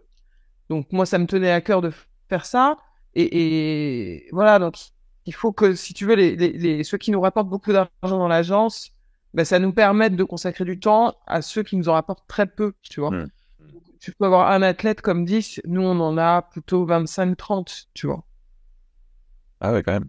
Et le On est badminton, vous êtes quatre. Et le badminton génère, parce qu'on arrive enfin, de l'extérieur, c'est dur de se dire, waouh, c'est vecteur de business, quoi, tu vois. C'est incroyable le badminton parce que Ah ouais. effectivement tout le monde s'en tape en Europe, mais en Asie c'est monstrueux. Donc il y a quand même des sponsors, notamment les marques asiatiques là, qui mettent beaucoup d'argent sur les joueurs français parce qu'on a des très bons Français, notamment nous. On a la petite pépite Alex Lanier là, qui est déjà dans les 40 meilleurs mondiaux à 18 ans et qui est très très fort. Et tu vois, les marques se sont vraiment battues pour l'avoir, vraiment. Wow. Mais c'est vrai qu'en France, c'est le sport des collèges, je crois, hein, le badminton. Je sais plus. Mais c'est tout. Comment, comment est-ce que tu progresses aujourd'hui comme businesswoman? Bah écoute, je sais pas si je progresse, mais en tout cas, qu'est-ce que je me prends la tête, si tu veux pas savoir. Ah merde, à propos de quoi? Ben non, mais je me dis, est-ce qu'il faut faire ça? Est-ce que j'ai bien fait de dire ça, de faire ça? Est-ce qu'il faut plutôt que je fasse ça? Est-ce qu'il faut... Même après 20 piges, t'as pas une Ouais. sorte de lâcher prise là-dessus? Non, alors la surprise, c'est le contraire de ma personnalité. Si tu veux, je suis la meuf qui lâche le moins prise de l'histoire de l'humanité, tu À vois. ce point-là? T'as l'air cool Ouais. pourtant. Et j'ai juste décrété que mon arbitrage se ferait toujours par rapport à mes valeurs. Tu vois, donc là, on s'est séparé de Daniel Jade, par exemple, parce que C'est pour qui? moi, les parents, c'est un jeune Français qui joue très très bien, qui est D'accord. franco-libanais, enfin, qui vient d'être naturalisé français, qui a 14 ans. Ok. Et si tu veux, après un an de gestion avec les parents qui nous ont mis dans des situations totalement hallucinantes, je me suis dit non, ça j'en veux pas en fait, je veux pas de ça quoi. C'est pas possible de se comporter comme ça. Donc bah tu vois, j'ai cassé le contrat, donc évidemment bah tout le monde s'est jeté sur lui et probablement qu'il va jouer très très bien et je l'aurais pas, tu vois. Mais tant pis parce qu'il y a un moment où si je fais pas cet arbitrage là de valeur, bah je me perds quoi. Donc voilà, c'est le seul truc que tu vois, sur lequel j'ai vraiment progressé ces dernières années, c'est que j'ai décrété que cet arbitrage-là, je le ferai quoi qu'il arrive par rapport à mes valeurs. Et pour moi, c'est pas possible qu'à 14 ans, on fasse des choix de marque, de machin, c'est pas possible. Et Arthur Fils, on peut en parler ou pas? Oui, bien sûr, j'adore Arthur. Parce qu'il est, tu l'avais, du coup, c'est toi, Excuse-moi. tu l'as découvert, comme tu disais tout à l'heure, à 14 Ouais. ans. Et il a ensuite signé chez Tenium, Ouais. la boîte Bah, écoute, de toujours son coach pareil. actuel d'ailleurs. Pardon? La boîte de son coach actuel par Ouais. ailleurs. Exact. Comment ça s'est passé? Comment t'as vécu le truc? Bah, alors, pas bien sur la façon de faire, mais je m'en suis expliqué avec les bonnes personnes au bon moment. Après, bon, quand tu perds un joueur, t'es quand même jamais très content, donc je suis pas sûr qu'il y ait de bonnes façons de faire, mais pour moi, quand c'est des gens que je connais depuis très longtemps, j'estime qu'on se parle, en fait. Tu vois, voilà. Donc, voilà. La question que je me suis posée, c'est qu'est-ce que j'aurais pu faire mieux? Alors, il y a sûrement des trucs. Mais je pense que même si j'avais fait mieux ces trucs-là, je l'aurais quand même perdu. Donc voilà. Après, on n'a pas eu trop de chance avec Arthur parce qu'il a été dans des... on a été à contre-timing tout le temps par rapport aux D'accord. sponsors, par rapport au Covid, par rapport au truc. On a été en contre-timing tout le temps, donc ça m'a pas aidé. Je pense, enfin, en tout cas, c'était très facile de m'attaquer là-dessus. Après, bon bah voilà, c'est la vie, hein, des joueurs, t'en perds, t'en gagnes, c'est la vie. J'adore Arthur. Je pense que c'est une pépite pour le tennis français. Je suis très contente que ce soit Seb qui l'entraîne parce que même si ses entraîneurs précédents ont fait du très très bon boulot, je pense qu'il a quand même une expérience fabuleuse et qui va l'aider. Je pense qu'il faut qu'il fasse attention à pas s'enflammer trop vite, tu vois. Mais je pense qu'il a un potentiel énorme et moi j'ai toujours énormément cru en lui, donc je continue à croire en lui et on est, enfin j'ai pas du tout d'animosité particulière. Après, évidemment, te dire que j'aurais préféré qu'il reste, oui, Hmm. je te le dis. Est-ce que tu aurais un conseil pour les parents et, Sûr ou en et général? en général, parents de jeunes pépites et jeunes pépites au passage pour pas s'enflammer comme tu dis? Ouais, bah je pense que c'est très très difficile quand t'es parent déjà de devoir te séparer de ton enfant assez tôt parce que c'est quand même souvent ce qu'ils doivent faire. Euh, En fait, pour moi, le conseil, c'est voilà, de pas faire des choix d'argent et de laisser faire ceux qui savent. Et donc, c'est a priori, une fois que tu as choisi un entraîneur, de lui faire confiance, quoi. Tu vois. Et de rester à ta place de parent aimant, quoi. Hmm. T'es là pour être un père ou une mère. T'es pas là pour être le coach adjoint, l'agent adjoint. Non. Tu vois. Donc voilà. Qu'est-ce que la Karine d'aujourd'hui dirait à la Karine du départ pour mieux négocier? Alors écoute, il y a plein de façons de négocier différentes. Je pense qu'évidemment, en 20 ans, j'ai gagné quand même en confiance, tu vois. Mais t'es quand même toujours un peu, c'est jamais si évident que ça. Qu'est-ce qu'elle dirait bah, de pas rogner sur ses valeurs, tu vois. Toujours pas rogner sur ses valeurs. Ça veut Voilà. dire que Tu quoi? sais, finalement, c'est plus un métier d'humain que de négo, hein. D'accord. Moi, j'aurais pu être psy, j'ai failli être psy, et c'est un peu le même métier, en fait, si tu veux. T'es plus dans l'humain que dans du business, en vérité. D'accord. Tu vois. Bon, faut aimer le challenge et Faut aimer se faire rentrer dans le chou, quand même, parce que qu'est-ce qu'on se prend dans la tronche? ah ouais. Ouais. Putain. Par les joueurs, l'entourage, tout ça. Ouais, J'ai quelques questions de fin. On a presque fini. et ouais, c'est hyper long, ça va emmerder tout le monde, là, tu vois. Ouais, bah c'est sûr. Pas tout. Alors, juste Karine, on a à l'audio plus de 80% des gens qui écoutent 100%. Bah écoute, si moi, je suis la seule que tout le monde a emmerdé, tu me le diras.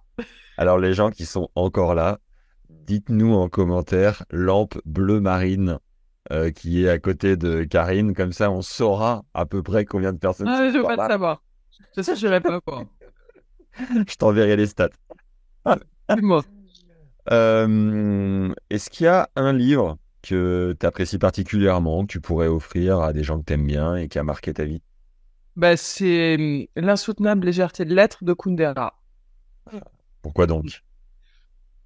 Bah, parce que c'est toute la complexité de l'humain, tu vois. Et je trouve que c'est vraiment ce qu'on a à vivre, la légèreté de ce qui te glace et t'handicape t'empêche de t'épanouir. C'est souvent la légèreté de l'autre. C'est pas sa lourdeur, en fait. Voilà. Je Intéressant. t'incite à méditer là-dessus. Merci. Euh, un film que tu pourrais regarder encore 300 fois. Je suis pas très cinéphile, hein. Ok. C'est nul parce que mon mari est vachement dans le cinoche, mais alors moi, je suis vraiment nul. Un film, non, je saurais pas te dire. Les bronzés font du ski ou les visiteurs. Non, non, Même pas. non. Non, mais Titanic alors. je saurais pas te dire. Non, je vais dire une connerie, donc je Je sais vais, je vais te poser une question que j'ai encore jamais posée sur ce podcast. pas. Juste pour faire plaisir à Charlotte Gabas. Bon, Le secret, selon toi, tu m'as dit, je suis contente d'avoir trouvé un équilibre familial. ouais, A priori, tu es en couple depuis plus de 20 ans. Le ouais. secret, du coup, pour toi, pour une relation de couple depuis plus de 20 ans. C'est d'avoir une grande maison pour pouvoir s'isoler.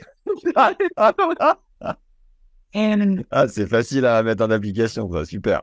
Non, mais c'est ça, en fait. Non, mais le secret, non, mais il n'y a pas de secret. Je sais pas, les secrets, tu vois. C'est pas du tout un long fleuve tranquille. Tout le monde le sait. On a tous des moments difficiles, évidemment. Mais c'est de rester, tu vois. C'est de pas partir. Et voilà. Une Toi, citation. t'as perdu, de toute façon. Quand tu restes, tu peux encore gagner. C'est vrai. Une citation que t'aimes bien? Alors ça, il y en a plein. Euh... Bah, écoute, je pense que c'est celle de Wimbledon, là.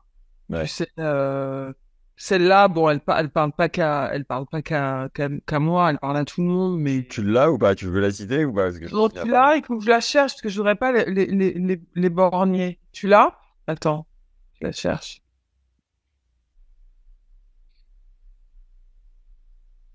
En Mais attendant, est-ce que... Ouais, vas-y, pardon. vas-y, vas-y. Non, je voulais te dire, en attendant que tu la trouves, le concert le plus ouf auquel t'es... Alors, je suis nulle pour ces trucs-là aussi. T'es jamais allé en concert?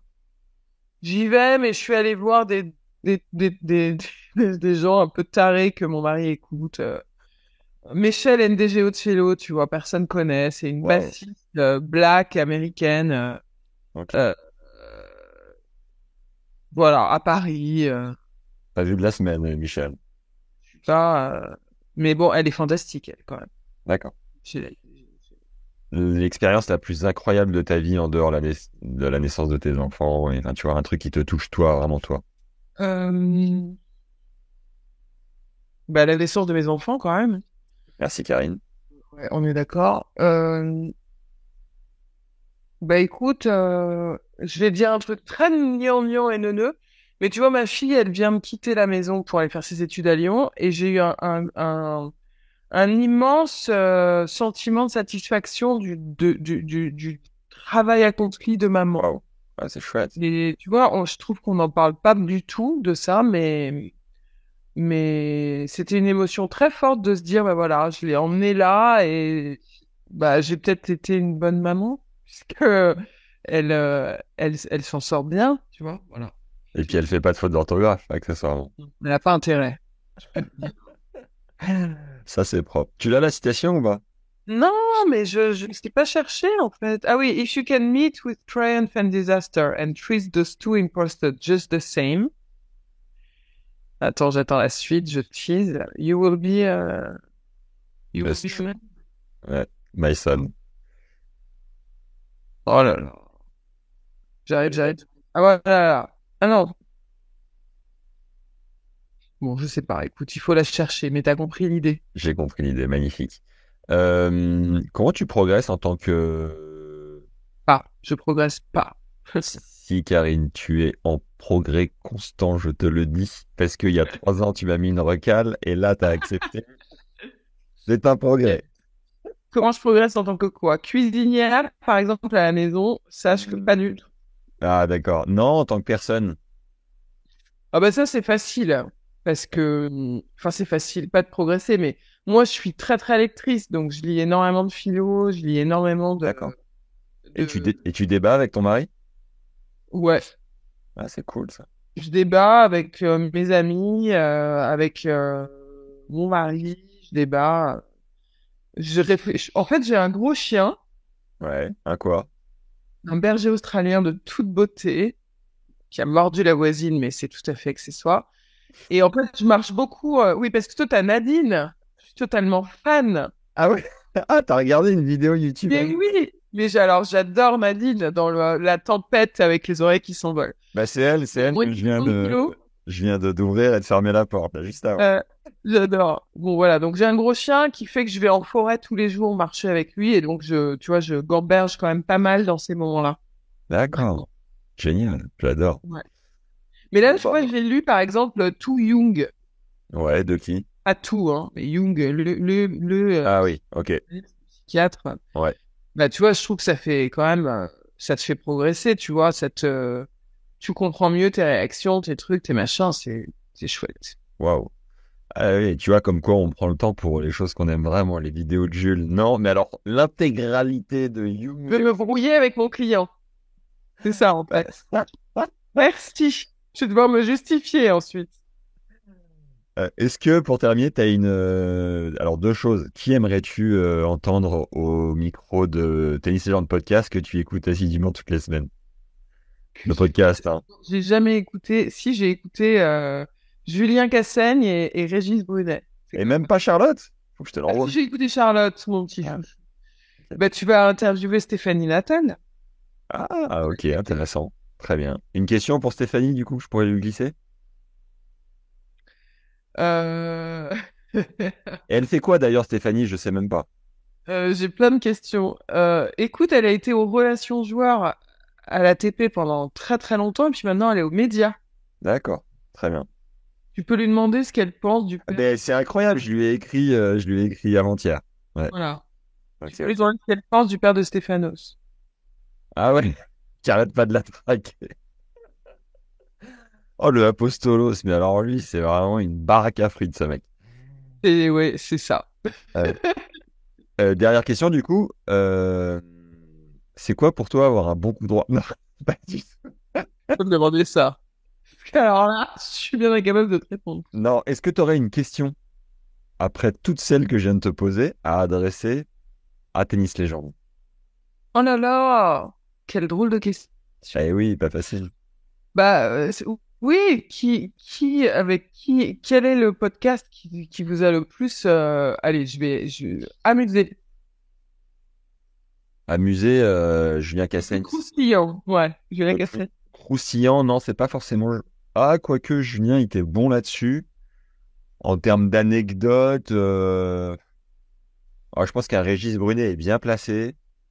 Il envoie du bon fatos. Croustillant, croustillant. Un gars comme Lionel Maltese, tu vois qui c'est ou pas? Ouais. Lui, il balance, mais non-stop, il s'en C'est fout de vrai? tout. Il donne énormément de chiffres et vraiment très Comme intéressant. moi, quoi. Non, de chiffres. Tout comme toi. Ok, Lionel Maltese. Bon, bah, tu vois, je vais l'écouter du coup. Mais finalement, j'avais bien écouté les bons. Parce que Julien, il est quand même très drôle. Régis, Très drôle. chouette. Et Charlotte, on l'aime. Ouais, Charlotte, j'ai adoré son imitation de Richard. Fabuleuse. Elle est très forte. J'ai hâte que tu me fasses un export de votre conversation gossip sur WhatsApp et qu'on puisse en mettre Tu sais quelques que extraits. c'est Nico Mahut qui paierait, à mon avis, très très cher pour faire partie de ce groupe. Ouais. Il est très Il a gossip. été soudoyé un certain nombre de fois. Mais on a tenu bon, tu vois. C'est énorme. On reste que toutes les trois.